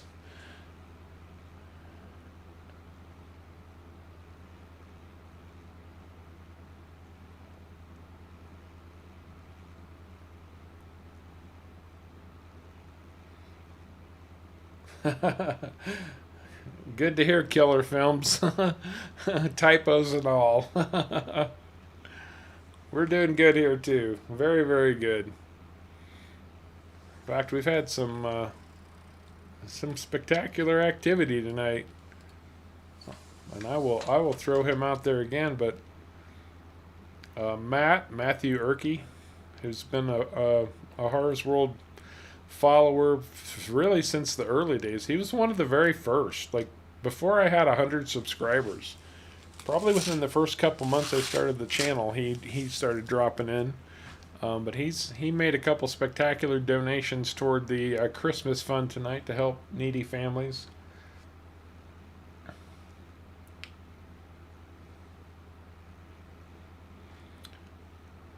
I think, Gary, I think it's you have, is it, well, Fox would know better than I can, so fill us in, Fox, but I think you carry them around almost like you've got almost like a backpack or something that you probably can't see because, everything is in first person on FS character mode. And yes, I know there is a third person camera, but that's a broken mod in my opinion. It caused me some serious problems. I had to stop using it. I was sinking into the ground up to my waist.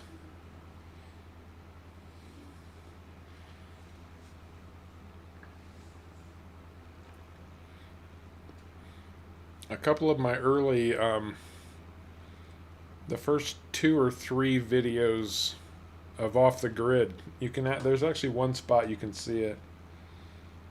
Yeah, that's what I thought, Warnock. It has a backpack you carry around.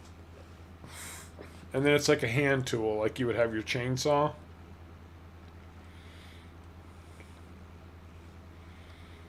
But instead of cutting down trees, you plant them.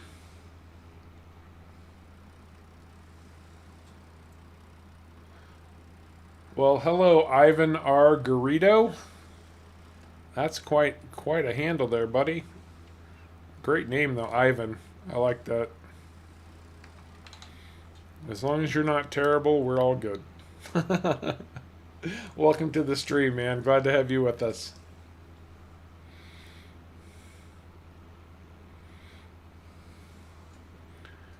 We are on Red River Valley. I picked up my first plot of land. It has 2 fields on it. Mid-spring, I had to fast forward through the first day of spring because all the ground was still frozen.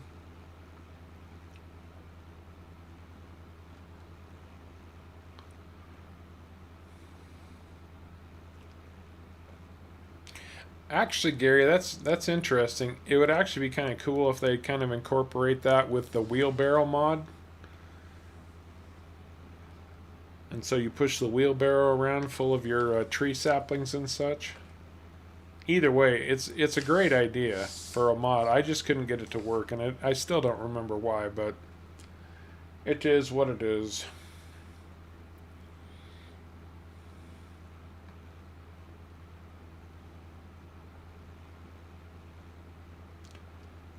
El Dinko, how are you doing, man? Good to have you with us.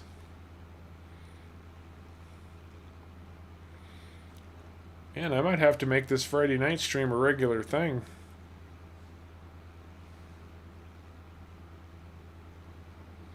Oh, okay, Ivan. Well, you're in the right place, man. I would assume maybe you found my channel through the Ravenport walkthrough for beginners. Oh, the map, you mean. I'm sorry. I get so many people, so many new players who come in and ask questions. I sometimes make the assumption that's what people are talking about. My mistake. Shutting up. Moving on.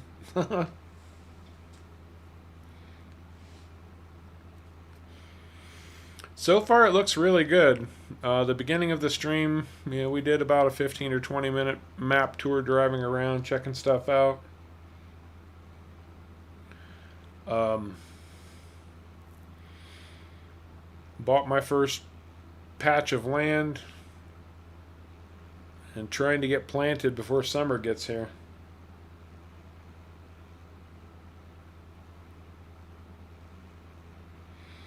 I understand, Ivan, and I appreciate that. Thank you, man.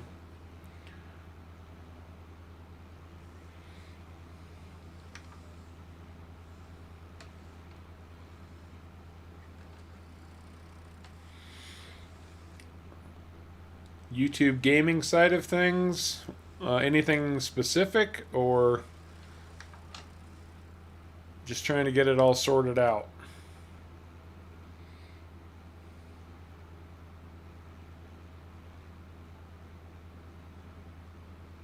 Well, that's good to know, Warnock. Don't tip any wood chips where they're not supposed to be. But I'm glad we're keeping you entertained at work, man. I know how long work days can be.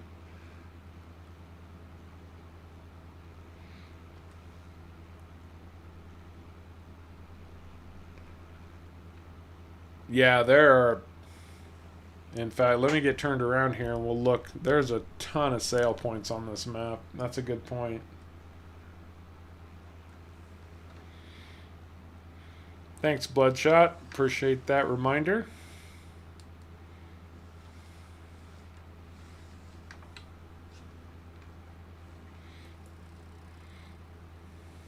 There you go. Move along. Moving right along. We've got a few more contracts popping in. Oh, there's a big one on 37. 15,000. 25 acres, though. That'd take for bloody ever. Okay, we're not too far there. Look at this list of sale points, guys. There must be 15, maybe 20 there. No, I'm not going to count them all. I mean, wheat alone, there are 5 different options for selling wheat. Or all of your grains. Look at that. Yeah, that's pretty spectacular. Alright, Gary, take care, man. Thanks for dropping in. Always appreciate the opportunity to chat with you a little bit.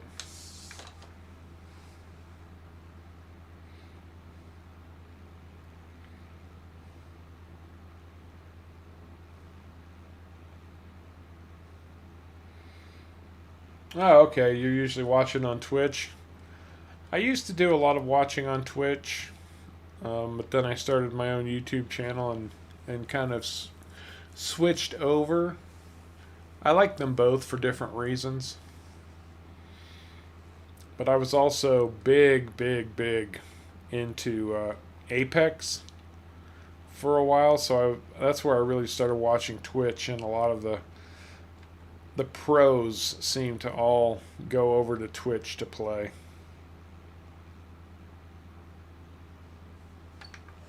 Sunflowers are always a good option for a crop, for a cash crop. Let's take a look and see again. Yeah, they're running 1,300. Canola runs good too. Oats are actually a pretty respectable cash crop also. Don't discount oats. And you get straw with oats. Soybeans are actually running highest right now, though. We're not even going to think about these things down here. Milk has a halfway decent price, but then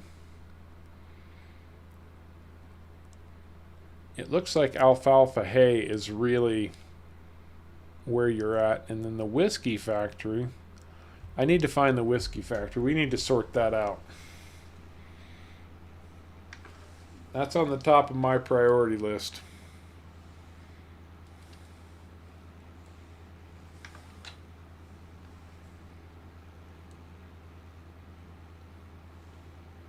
I agree, Ivan. I don't know why they don't do more with. I mean, there's so much animal husbandry on these maps. Why aren't they doing more? And maybe it's a European thing. I don't know, but slaughterhouses, meat sales.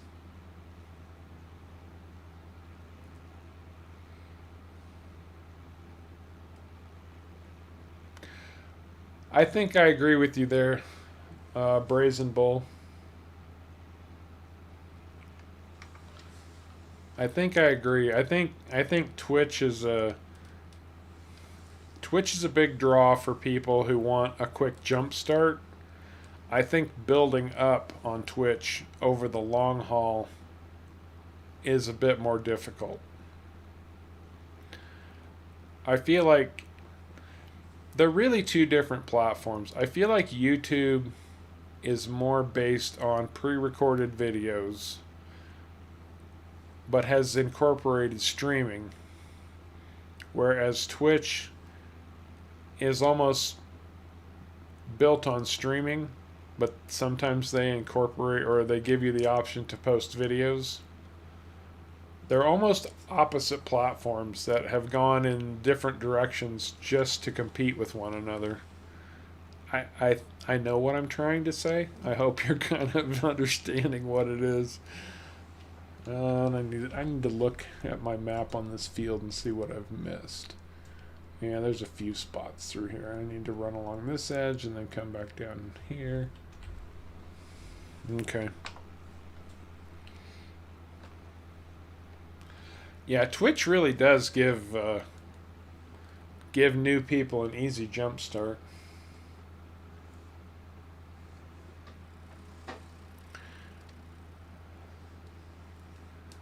Well, I can expound on. That's not the button I wanted, Harv. Um, at one point, I was telling people that cattle drink 18 gallons of water a day. That's only partly true. Beef cattle drink 18 gallons of water a day. Dairy cattle drink 30 gallons of water a day.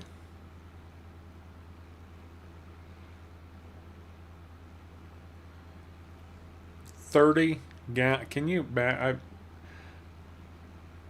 I know it's not like the most profound fact anybody ever came up with, but I just imagine 30 gallons of water. And yes, I know cows are big, but my god, 30 gallons of water. Can you imagine if a cow drinks 30 gallons of water a day, how much an elephant would drink? Holy shnikes, Batman.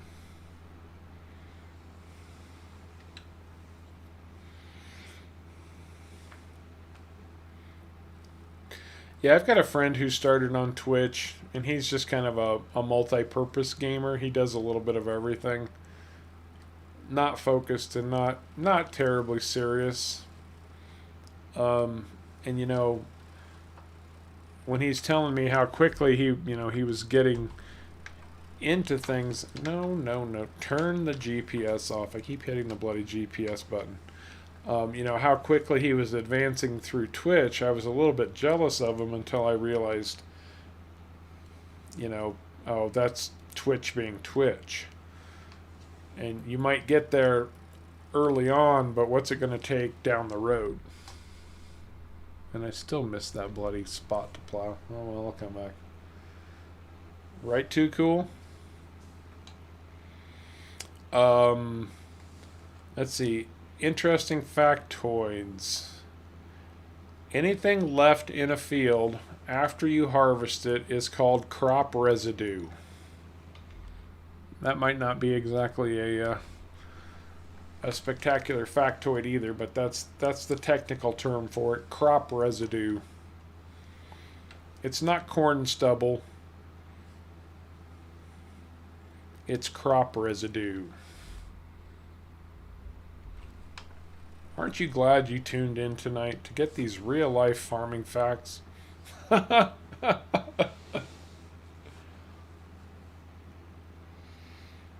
I won't argue with you there, Warnock. I'm a coffee junkie. Okay, we're done.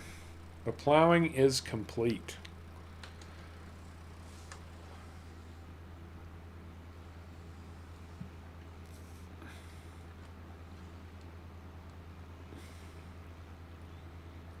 So I guess that means, oh, I need my field scanner. That's what I've got to have next is a field scanner. And yes, I know I don't have much in the way of farm space just at the moment. But I think for now, because I don't know what kind of money I'm going to have in the long run, I'm just going to lease the scanner. And I do know that this one right here is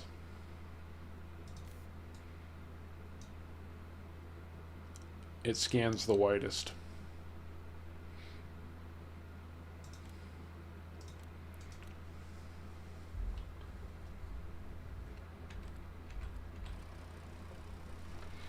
You're in the supermarket. Luckily, these guys at the shop deliver everything right to my farm. That's awfully nice of them, don't you think?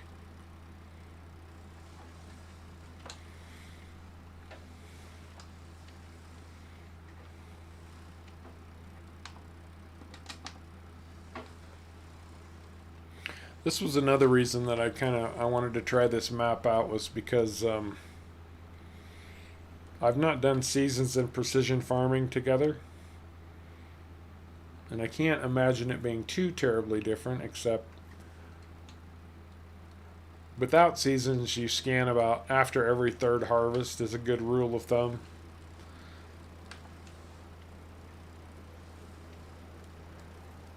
Now what would have been nice is if I could have got the scan in before I bought the property so I could find out exactly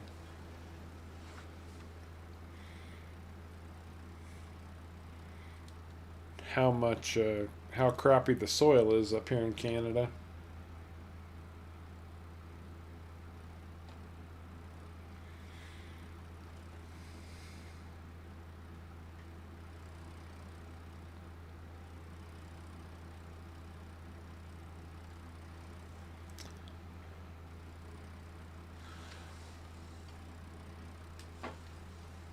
I don't know if there's a way in the precision farming menu to just have that paid for all at one fell swoop.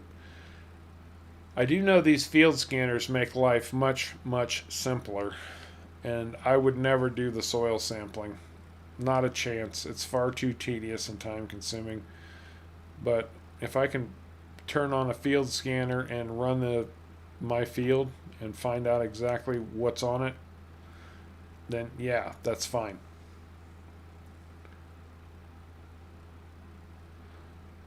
20 meters, Fox. So yeah, it's got a good wide width on it. The Kloss is pretty nice. The Kloss looks nicer, I'll be honest. It runs 18 meters, so it's not that much smaller. But you know, when you're doing 40 passes up and down a field, 2 meters times that's 80. That would be 4 less passes you have to do. It might not seem like much out of the gate, but that's a lot. I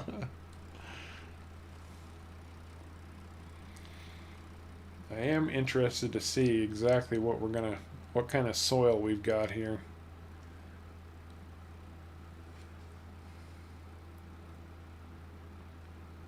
All right, Matt. Thanks again, buddy. You have a good night. You take care.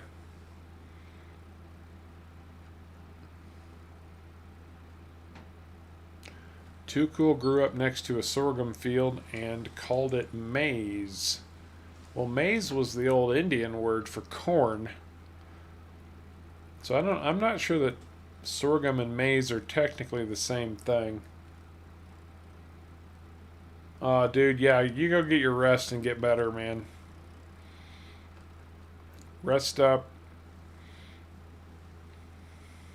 And we'll see you soon, bud.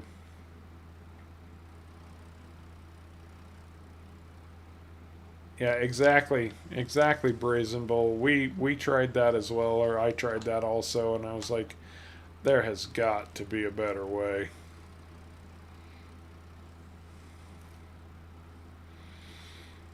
Oh, the scanner's the only way to go, in my opinion. Plus, it's a one shot cost. You don't have to send in soil samples. You don't have to pay for all of that. You just scan and you're done.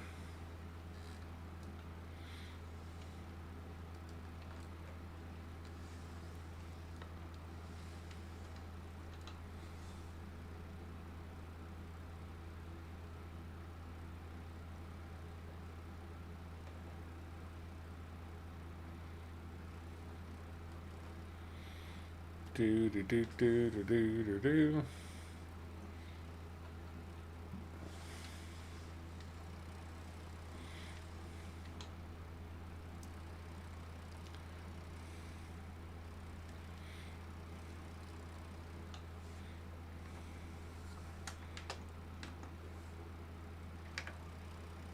I'm afraid you're going to do that.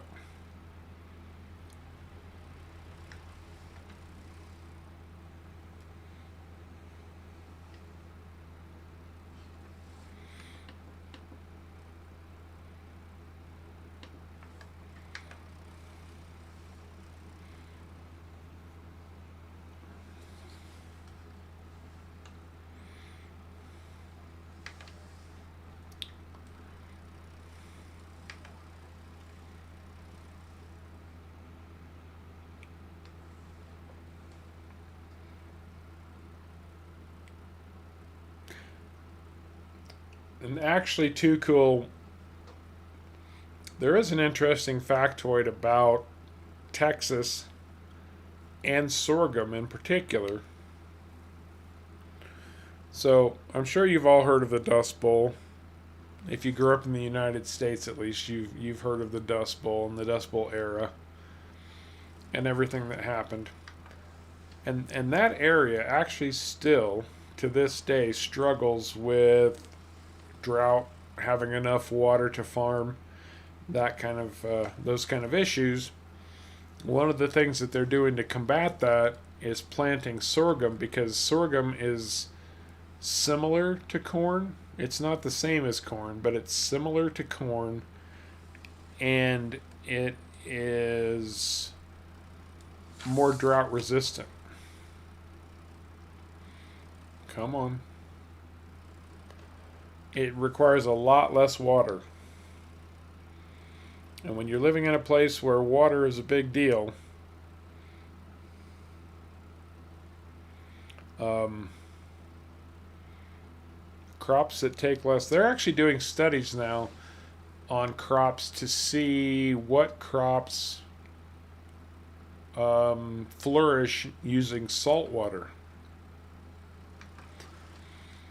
So, for farming areas in coastal communities where they would have easy access to a lot of like seawater, instead of having to, because desalination, taking the salt out of water, is actually a really expensive process.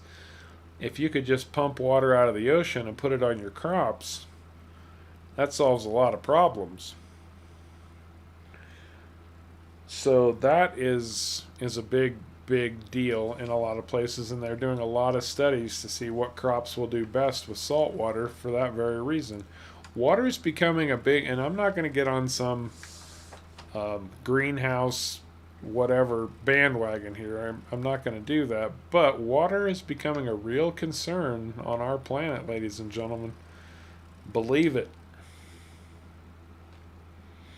Lake Mead in Nevada, down by Las Vegas. It's the reservoir that was created when they built the Hoover Dam back in the 1910s, 1920s. That thing is down 100 feet.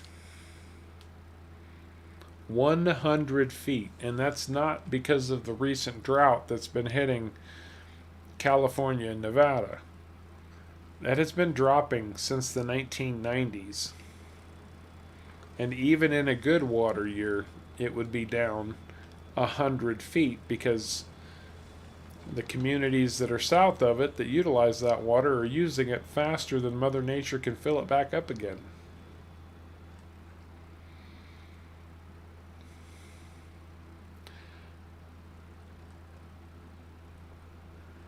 Yeah, over the next 30 or 40 years, water is going to become more and more and more of an issue.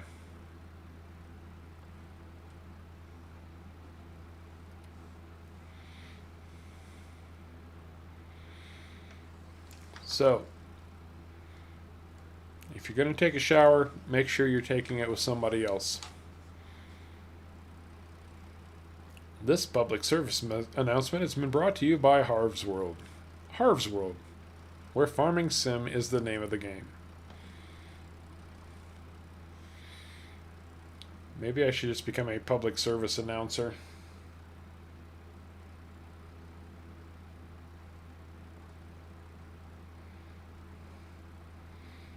Oh, you're in coastal South Texas. I was thinking more of the Panhandle. You know, the Texas Panhandle, the Oklahoma Panhandle, and that portion of Colorado. Those were all part of the Dust Bowl. There's a reservoir, or not a reservoir, an aquifer. If you don't know what an aquifer is really just a big underground lake. Well, this particular aquifer is called the Ogallala Aquifer. And I've talked about this before, but I'll talk about it again. What the heck? It's called the Ogallala, Ogallalla Aquifer. And it runs from North Dakota all the way down to Texas.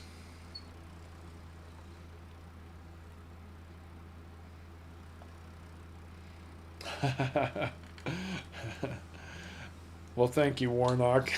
Good to know.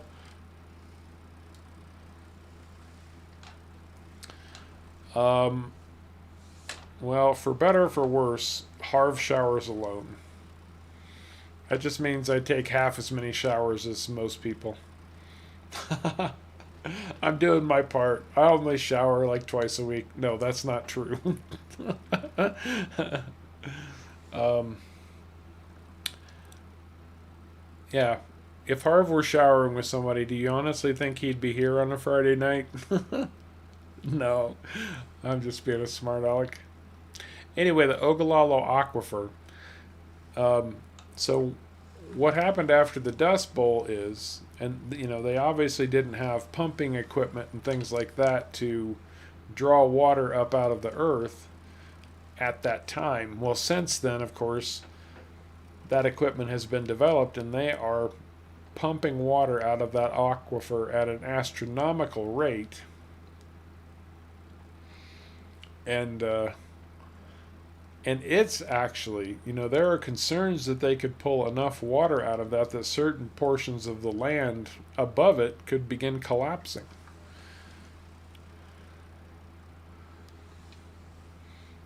Yeah, save the water, ladies and gentlemen. Save the water. And I'm not. Believe what you want to believe, and do your own thing. I'm all about that. Absolutely.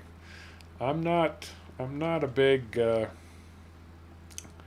save the planet kind of guy. I don't jump on all the bandwagon, but there are certain facts you just can't ignore, and water is very much one of them.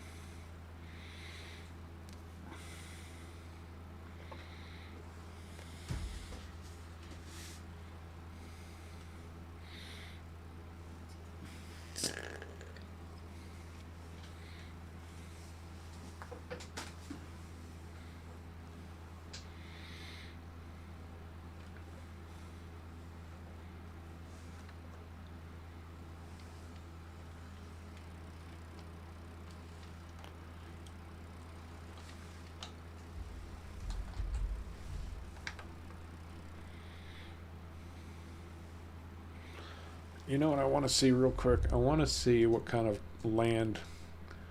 Man, we are 50-50 here. We got silty clay on this top portion. That's crap. Sandy loam a little bit. We do have a nice stretch of loam through here. That's the soil we really want. One thing I wish was that there was a way that soil over time would do a conversion.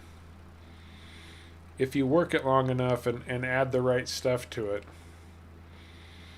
Like, why can't I mow some grass or plant some crop and then till the crop back in?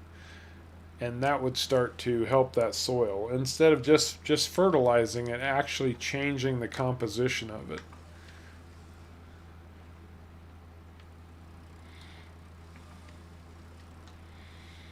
I'm super cereal.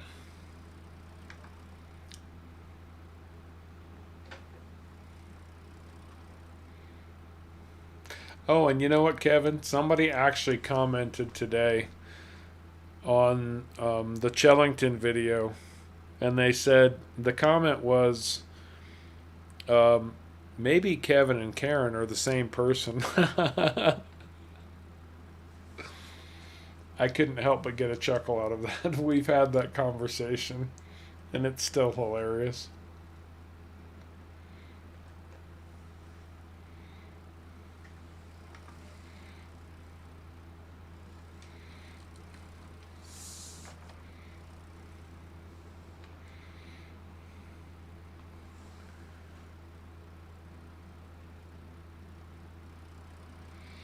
Well, I appreciate you dropping in, Kev. I actually didn't expect you tonight, but thanks a lot, bud. You have a good night, man. Take care. We will see you soon.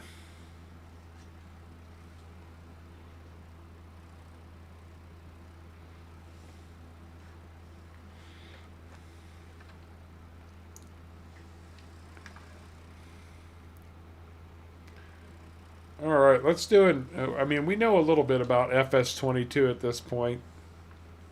Let's do an FS22 wish list. What do you hope, beyond what we already know, what do you hope to see in FS22? I want to know what you guys think.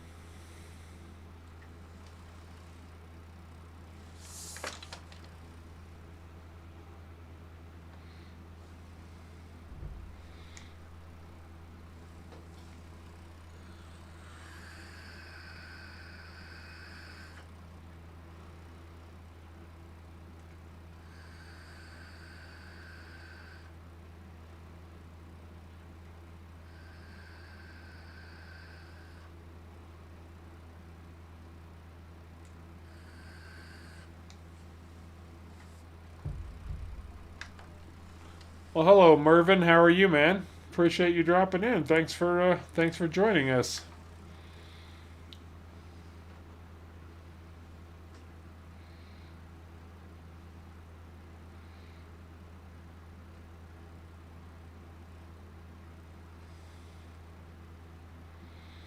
We Harv's World does get a good Australian audience, I have to say. Let's see. We've got moving animals you can put. It would be nice if they did incorporate more pasteurization, and I don't mean that in the pasteurizing as in making your milk safer to drink. I mean in being able to utilize animals in a more realistic way.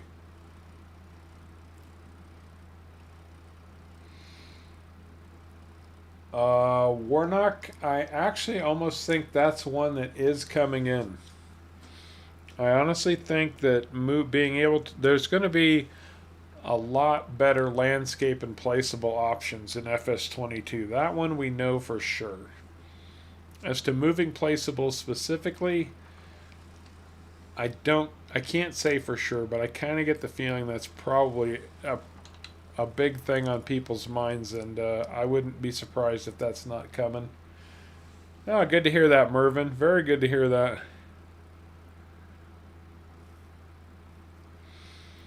Yeah, I agree with you there too, Cool. They really need to work on the physics engine. Really, if they're going to insist on having bale handling and loading logs and trees and such, pallets, anything like that, they really have got to up their physics game. That's been a big concern of a lot of people for a long time, And if they have not addressed that, then they genuinely are not listening to their farm sim community. Faster AI drivers, that depends on the map maker to some degree.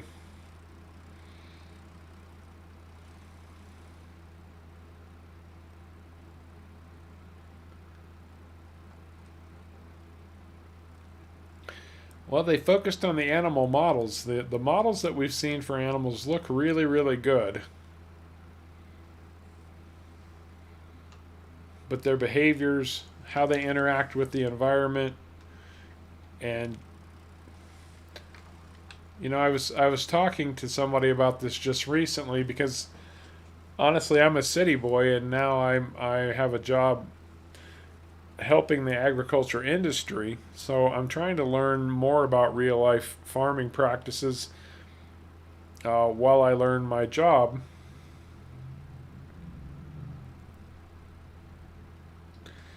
And I said, I get the impression that there are livestock trailers just crisscrossing the state all the time. Like they have to move from this area to this area to this area to make sure that their animals are all fed. And they're like, yeah, that's kind of the truth. In the real world, you don't park your animals in a pasture and leave them there permanently. I've addressed this a little bit. Pastures, any land has what's called a carrying capacity. And what the carrying capacity is how much of that land will it take to, say, feed a cow for a month? 1 acre per one cow will feed a cow for 3 months. And that would end up being your carrying capacity. Mervin, funny you should ask that. Most people actually come in here thanking me for my tutorials. Honestly, I'm not being arrogant when I say that. Many people in here can testify to what I'm saying. Look for the Ravenport walkthrough for beginners, bud. That will get you started, give you all the refresher that you need, and then I have a Discord where you're always welcome to drop in. It's always free, and you can ask questions. A lot of players have gotten their start from scratch, just learning to play Farm Sim from my Ravenport walkthrough and by asking questions in the Discord. So, honestly, jump right in.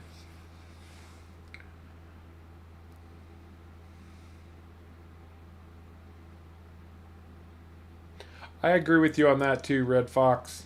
Or Red Fox. Red shirt. Red ship. Just Fox. Good Lord, Harv. Yeah, I wish they would do a little bit more with some historical gameplay type stuff. I have to agree with you on that one. Okay, now it's time to do a little something something on my farm, I think.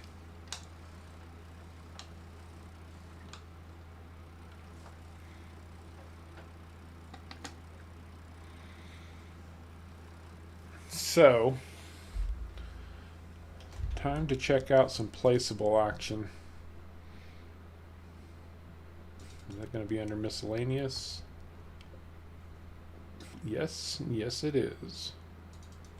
So how much?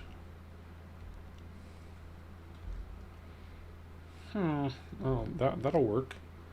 That'll work right there. We'll just put it right on this road. How about them apples? So that one should be for lime. Yep. And then we'll do seed. Right. Oh, I screwed that up already. It needed to be turned this way. One too many banquets. Like that. And then fertilizer right next to that.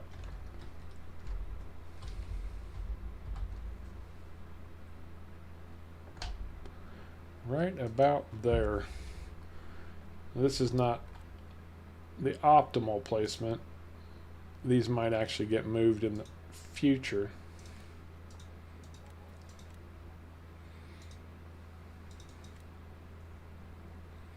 And I just wasted $5,000 replacing the lime one, but it is what it is.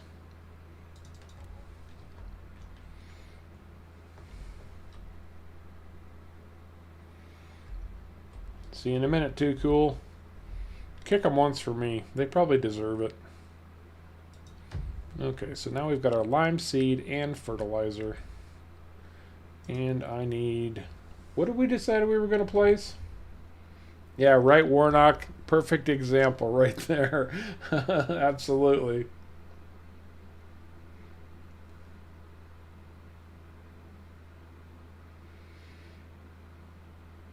Sounds like a plan, Mervin. Absolutely. And we're always around to help you out. And there's lots and lots of people who can help you as much, if not more, than I can sometimes. Yeah. So what do we decide? We're gonna do. Well, Kevin said to start prepping for animals. I don't know. Maybe we got to get through the first year before we bring in animals. That's kind of what I'm thinking. Oh, but regardless, I need a spreader first. I really do.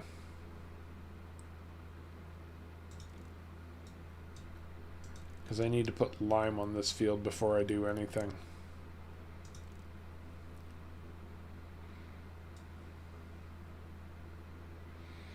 Yeah, I better do that, or we're going to be here all bloody night.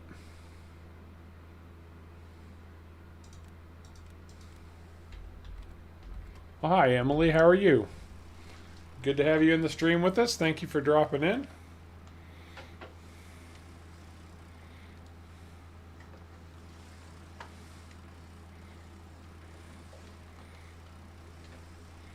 We were just asking everybody what their wish list might be for FS22. If they got their preference, what would they want to see in FS22? So feel free to jump in and add too if you'd like.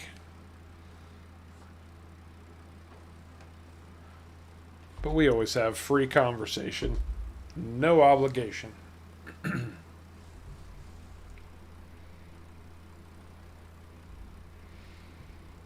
That's the way it always goes, Juliana. That's kind of the way it works. Everybody plays and puts a video on in the background. I used to do that all the time too. I totally understand. Alexis Volumes. I'm doing great. How are you? Good to have you with us. Man, I'm just amazed at how well these late night Friday night streams do. You guys are awesome. I'm glad to have you with me.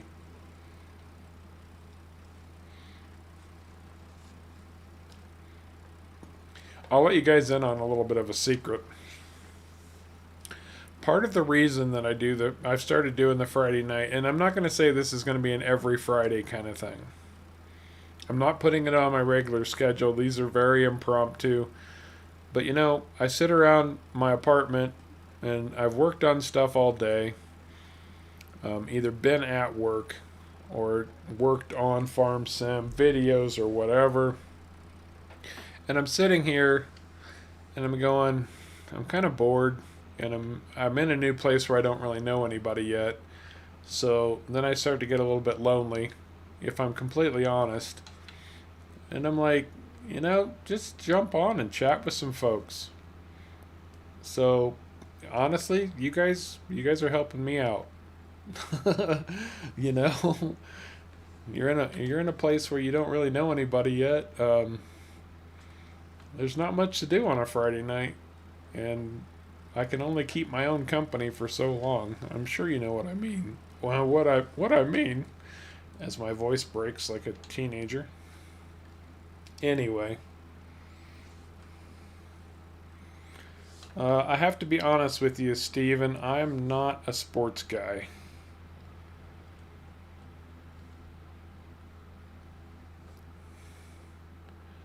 As a general basic rule, Harv doesn't really follow sports.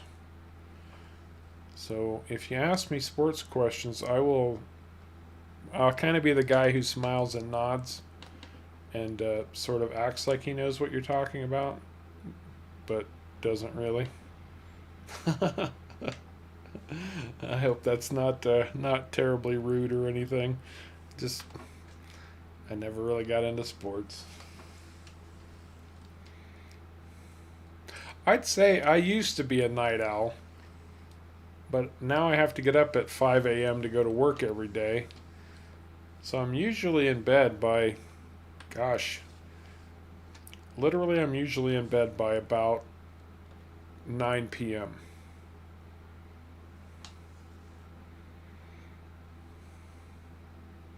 My normal day is I work from 6 to 3:30, get home about a quarter to 4, um, change my clothes, and then I come in and start working on YouTube for the next 2 to 4, 6 hours, depending on the day and what I need to get done for the next day.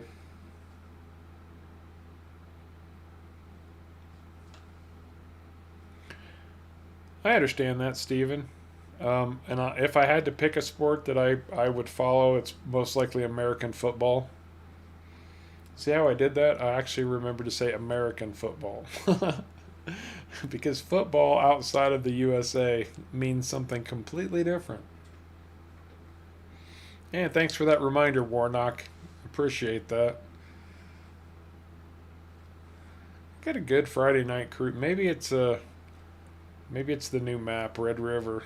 There's been a lot of hype around this, I guess, over the last few days, last couple of weeks.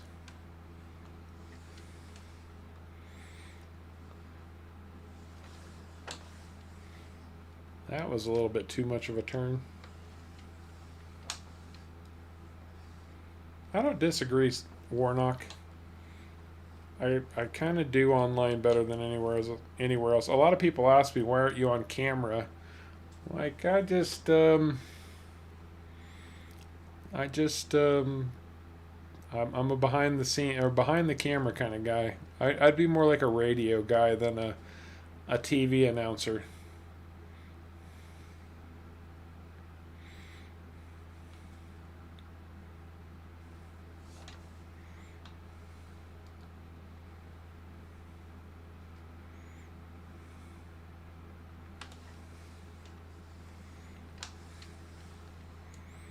Oh man, this field is sucking down the lime, let me tell you. Lime goes quick anyway, but precision farming, especially the first liming, man, it will just suck your lime dry. And I don't mean like the green fruit.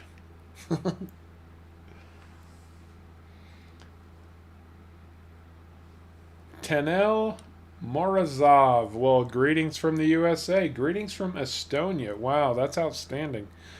I don't know if we've had an Estonia before. Glad to have you with us, man. Thanks for dropping in. I appreciate that. I'm always amazed at the worldwide outreach YouTube has, which in turn gives me a worldwide outreach. Like I never, those are it's one of those things I've talked about this before. But it's one of those things you just don't conceive of. It's like, really, people from Estonia will know who Harv is. I had no clue, but hey, it's totally cool. I love it.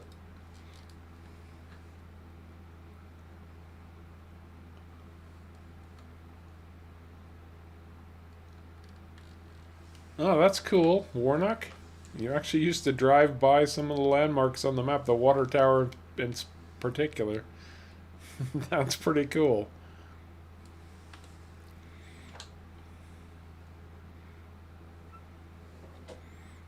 I turned you back on. I know I did. Oh, and Juliana's from. Okay, Juliana, you officially. This one I know for sure. We have never had South Africa in before. So I'm happy to have you with us. Thank you for joining us on Harv's World. I appreciate that.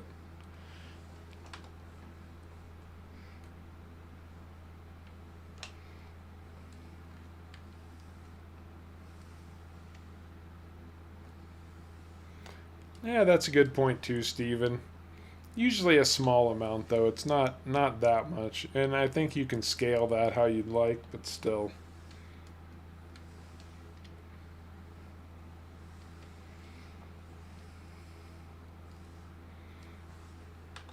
Oh, it doesn't matter if you're from Peru or not, Ivan. If you're in Peru and watching Harv's World, that's good enough for me. I've been exactly to the USA, certain portions of Canada, and Mexico. That's as far as I've traveled. But my voice apparently has gotten all over the world. Woohoo! It's the little things, man. It really is the little things.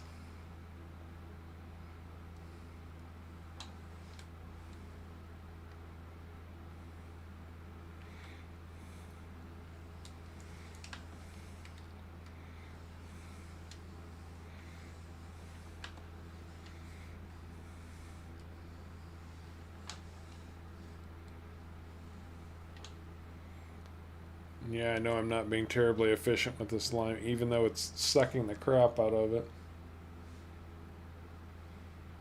I need to get my GPS working on the lime, but we'll see.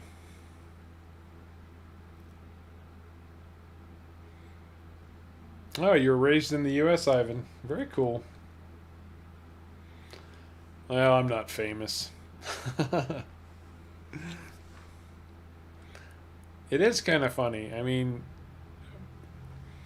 and I don't mean this in any kind of, oh, look how special I am kind of way, but some certain people do start to treat you as a little bit of a celebrity. And I don't feel that way at all, guys. Like, I'm just a guy who makes some silly videos about a farming game, and people seem to enjoy them. So, I try not to take myself too seriously. I'm just another schmuck sitting in front of his computer, having a course on a Friday night, chatting with some awesome people that are apparently all over the frickin' world. It's a beautiful thing.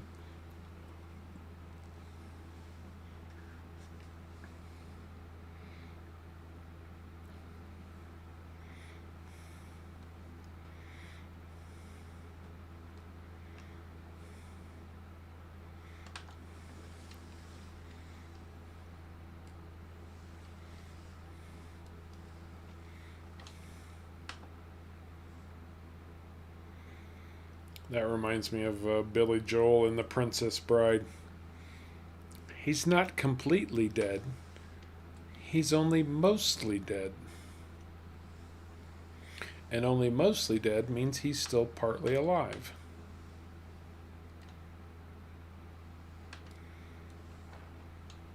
He's not completely famous. He's only mostly famous. And that means he's still partly not famous. No, Tanel, I have not. Give me some interesting facts about Estonia, would you please?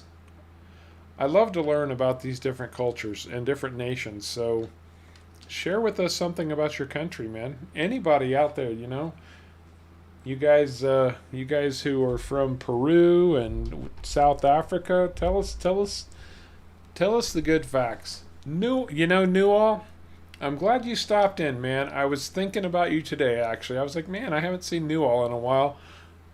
I should check his channel and try to get in on one of his streams, or, hang out on one of his streams. Literally was thinking about you today. So, good to see you, man. I hope everything's going well for you.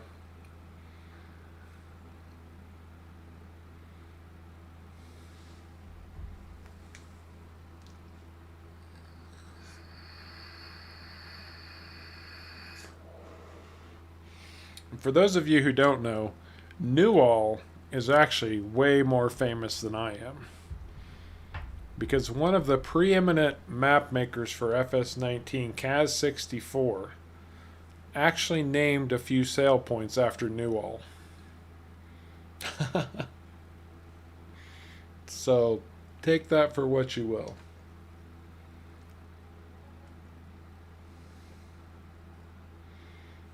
You don't You don't you don't ride kangaroos, dude.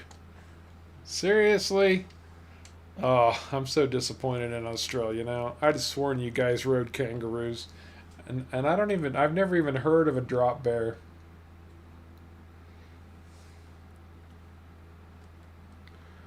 Good, man. Good to hear everything's going well. I don't envy you working the night shift, but otherwise everything's going as well as can be expected. I've kind of started doing this thing on Friday nights where I just throw up a stream because I'm sitting around kind of bored and lonely, and so far so good. It's going pretty well. Oh, I know, dude. I know. But that's how I met you, man. On Almost a Farm, when that was the first time I even knew who you were. You dropped in, and I was actually kind of in like a little bit of that celebrity shell shock kind of thing that you get. I'm like, whoa, wait a minute, this is the new all that Kaz put on his map as a sale point, and that was a while ago. I hope I can get to a lot of places someday, Tanel. Um, Let me see. Let me get back. Douglas, how are you doing, man? Welcome to the stream. Glad to have you with us. I'm trying to get caught back up with some of the folks here.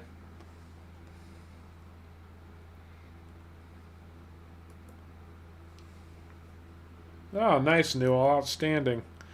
Very cool. Let's see. Juliana. Tractor and hunting and conservating country. That's what we do. So you farm and you hunt and you do some conservation work. That's pretty cool. Very cool. Um, oh, now I've got it on good authority, Bloodshot, that Canadians do ride moose. You may not live in igloos, but I've talked to Sharko extensively on this, and he swears he has a moose in the barn. Just to get to church on Sundays. He doesn't ride it all the time, just for church on Sundays. uh, See, even Newall knows that Canadians ride moose. Everybody knows.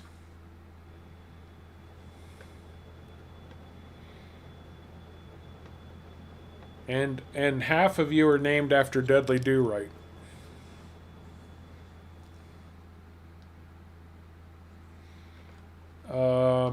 No, Count Dracula is from Transylvania. After some Molson, there you go. Now, I hate to tell you this, but Molson's not a banquet.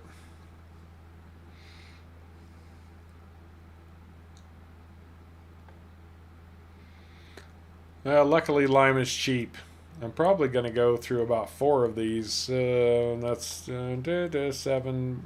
It's about $15,000 worth of lime before this field's prepped and ready for planting.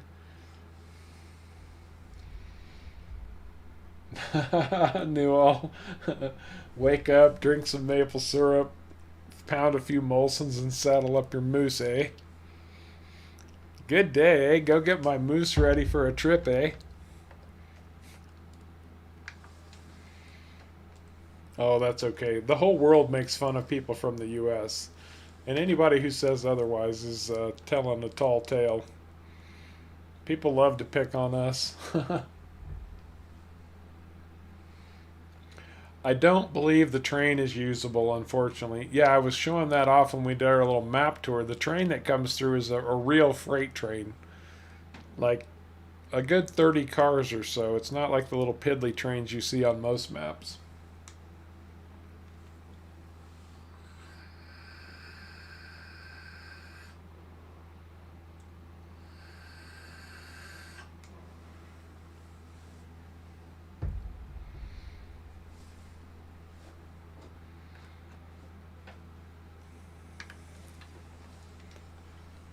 Don't don't South Africans have lions for pets? Oh, come on, if we're going to stereotype, let's just get them all in there.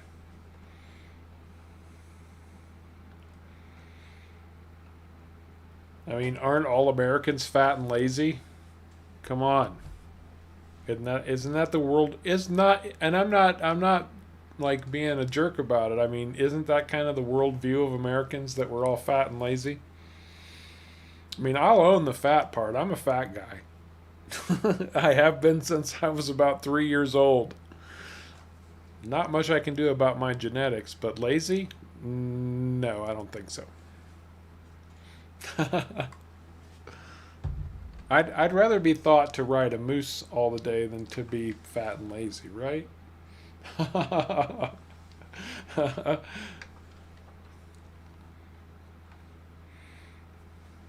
What's important is that you can laugh at yourself. Have a sense of humor and some humility.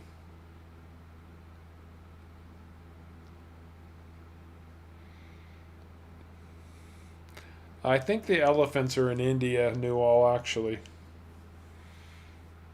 I think the elephants are India. I think you would have a better chance at hippopotamus riding in Africa than elephants. Although they are called African elephants, aren't they? Hmm.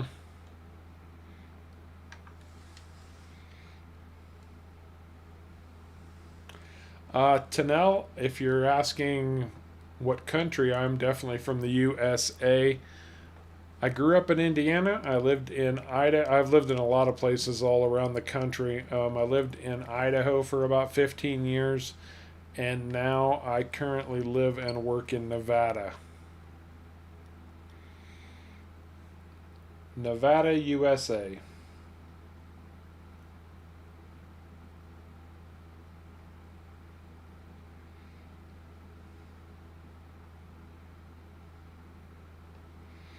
I've heard that too, Newell.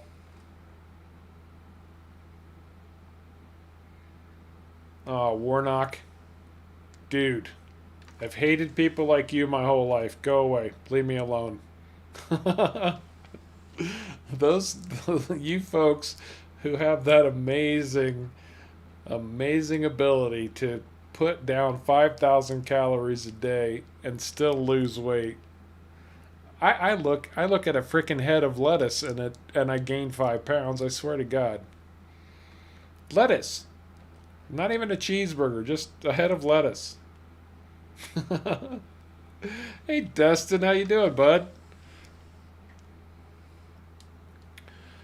Um, I don't know, guys. Do I do a face reveal? Hang on a second. Let me finish this stretch of field here, and I'll see if I've got a picture handy. There is a face reveal video though on my channel. There definitely is one, but I will look right now. How are you doing, Dustin? What's the good word, man? It's Harv's Friday night impromptu. Yeah, I was sitting here bored and a little bit lonely, so I figured I'd jump on and chit chat with everybody.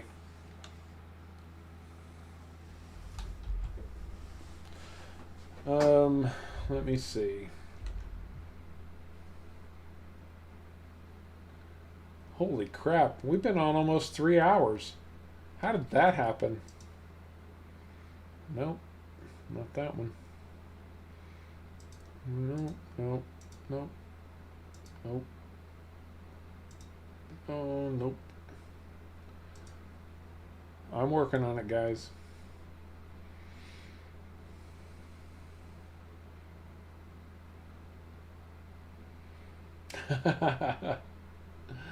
Five more cheeseburgers. Thanks, Bloodshot. Appreciate that. What am I doing here? This.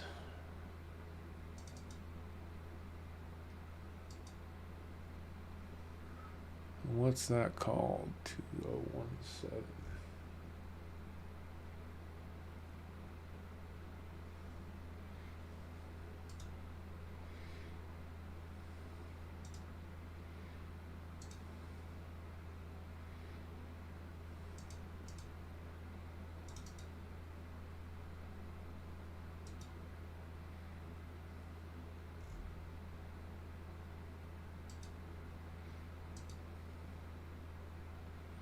There we go. Really?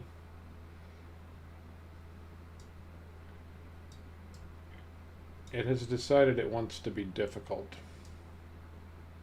So give me a minute. I'm working on it. You want to see my ugly mug? I'm working on it.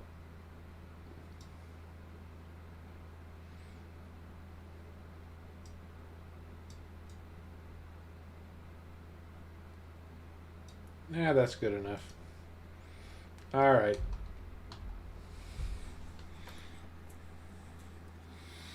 Are you ready? You ready to see the Harv? The actual Harv? There you go. Don't say I didn't warn you.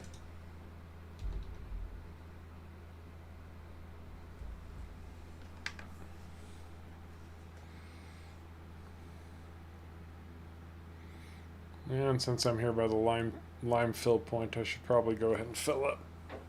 Right.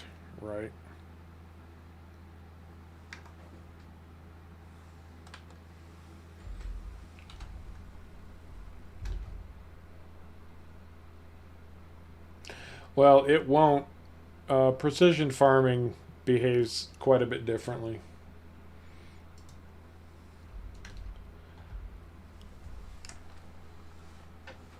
Normally, it would shut off and not do anything, so I don't think it quite always works and plays quite the way it was. Yeah, what we would normally expect from it.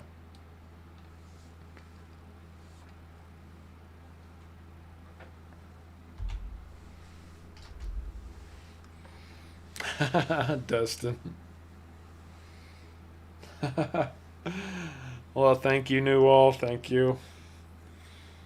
I don't think I'm quite as dapper. That picture's a couple years old at this point. I genuinely do not have any recent pictures. That's the most recent one I have.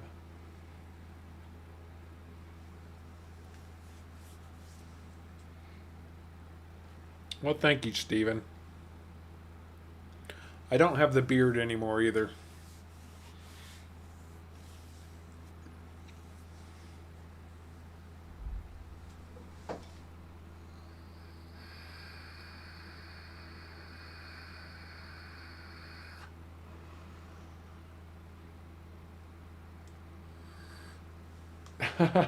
Mervin, I won't be showering alone anymore. I don't know about that.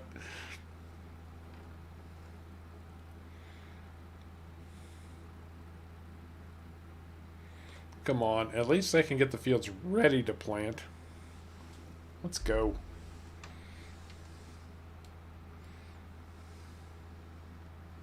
But we're trying to conserve water.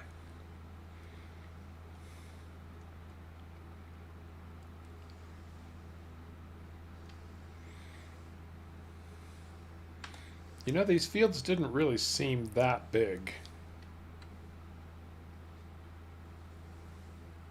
Oh well.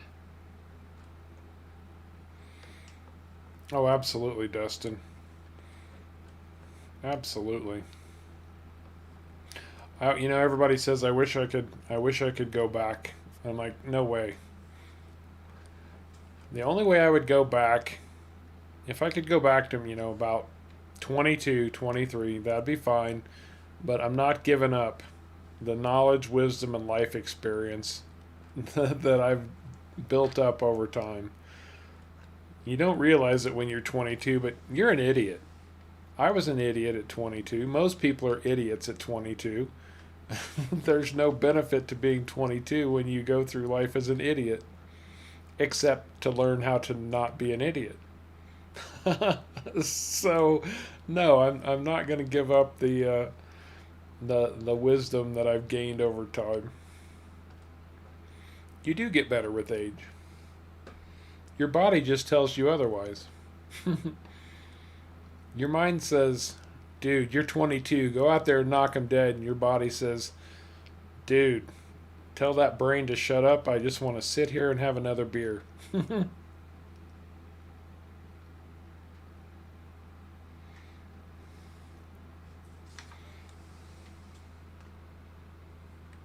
Bundaberg, Bundaberg rum from all, I would be happy to. Rum is my favorite. Rum is my go-to. I do like a good brew from now and again, but most of the time it's rum and coke for me.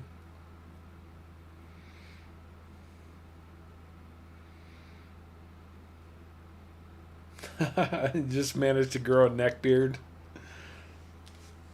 Oh, give it 20 more years, Dustin.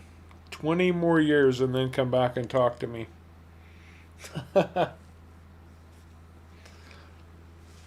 It really doesn't kick in until you get to about 40.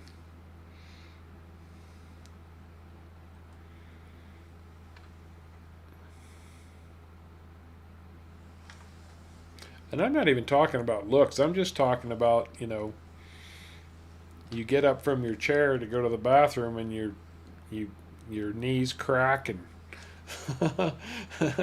it's like, dude, just go sit down because we're not up for this whole walking around business anymore.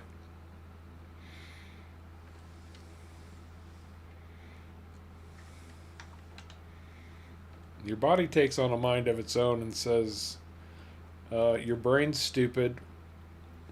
We don't want all of this crap anymore. We're old, we're tired, we're sore. We just want to go soak in a hot bath. All right, new all. I'm glad to have you with us for a while, man. Good to see you again. Take care, bud.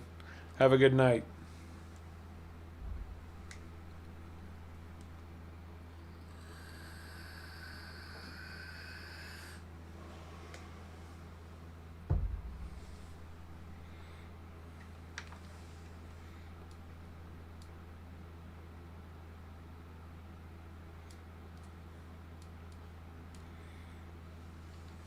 Bundaberg root beer. I'd never heard of either one of these things until tonight.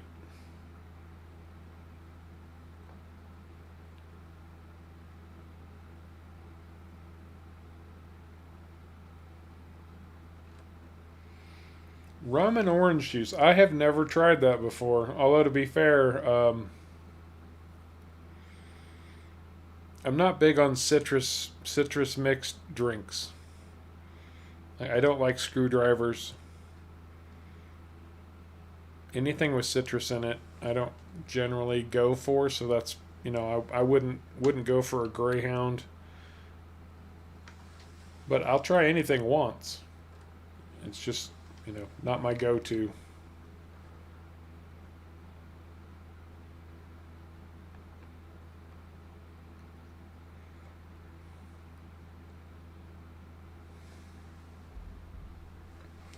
Had some of the best rum in the Cayman Islands. You can't reveal the name of it on stream. And you were calling me a tease earlier? Somebody was calling me a tease.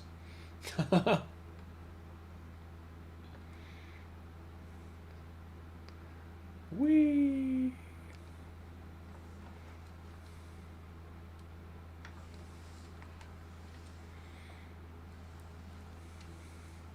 I don't think we're going to get dinged just because you mention a brand name.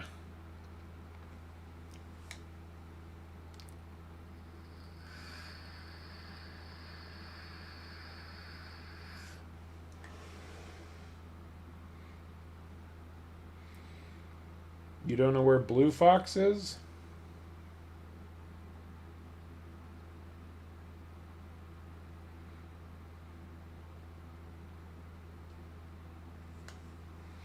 Venezuelan rum? I would imagine anywhere that has the ability to grow sugarcane can make some pretty spectacular rums. The Caribbean, Cuba, South America, and I'm reasonably certain quite a bit of sugarcane is grown in Australia as well. Am I right about that, guys? All right, Juliana. Well, thank you for dropping in. Really appreciated having you with us tonight.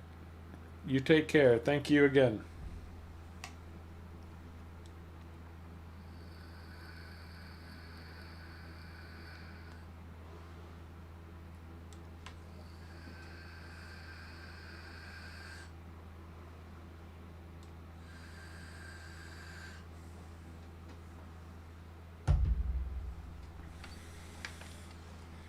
My flavor of choice. If I had to pick one mixed drink, and that's not, I'd have to pick two. One is for regular, just casual drinking, um, when you just kind of don't care. That would be rum and technically Diet Coke. Um, Rum and Diet Coke would be my drink of choice, but my absolute favorite, and I can't drink many of these because obviously they're a little bit much. They're very rich. White Russians. I would kill for a White Russian, but I only have them once in a while because I don't want to ruin it. I love White Russians. And somebody turned me on to whipped cream vodka, whipped cream flavored vodka. And man, that takes a White Russian and puts it over the frickin' moon. Literally. It's just yeah, sign me up. Gin and tonic for Bloodshot. Very nice. Yeah, I thought Australia did a lot of sugar cane. I bet there's a I've never heard of it, and I don't think we've had anybody on from Hawaii before, but I'll bet there's some good Hawaiian rums. Don't they grow a lot of sugar cane in Hawaii? I know they do pineapples. I was sure yeah, they do sugar cane. I know they do. Holy shnikes, Batman. Are we actually going to get this field limed? I don't blame you, Ivan. I don't have many vices, and honestly, I mean, I probably make it sound worse than it is. I don't hardly drink anymore either. Maybe once a week, once every couple of weeks, tops.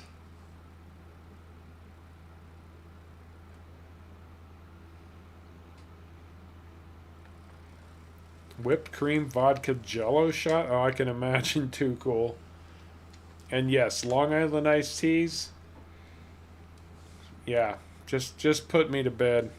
Well, and I think that might be where I developed the dislike for citrus drinks.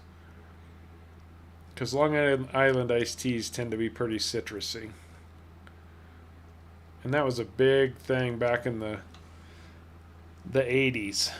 I mean, I know they still are, but back then they were like, you got to try this Long Island iced tea. It's amazing. I do not want to fill up completely with lime on this one. I want about 4,000 liters because we're almost done. 11 Long Island iced teas. Mervin, I think you're entitled to some kind of award. I don't know what award that would be. But surviving 11 Long Island iced teas is a pretty spectacular feat.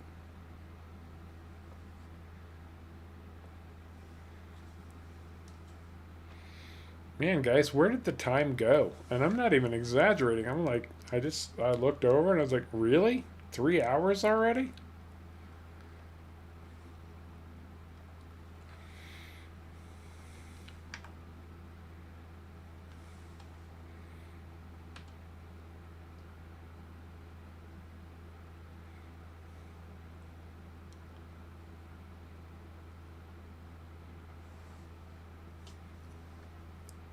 Yeah, that's what I was talking about. Bloodshot. You know, anything coming out of the Caribbean, South America, Cuba, anywhere they plant and harvest a lot of sugar cane, you're gonna find some respectable rums. Warnock, lush of the year. There you go. I think there are far too many people on the planet who have that award already. Is that where the Walk of Shame came from? I won the Lush of the Year award and did the Walk of Shame. It's 1:45 a.m. Parents, do you know where your children are? That literally used to be an ad back when I was a kid that they would run on local television stations. It's 10 p.m. Parents, do you know where your children are?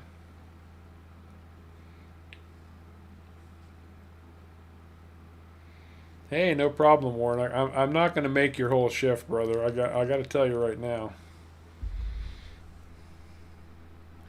It's almost midnight here.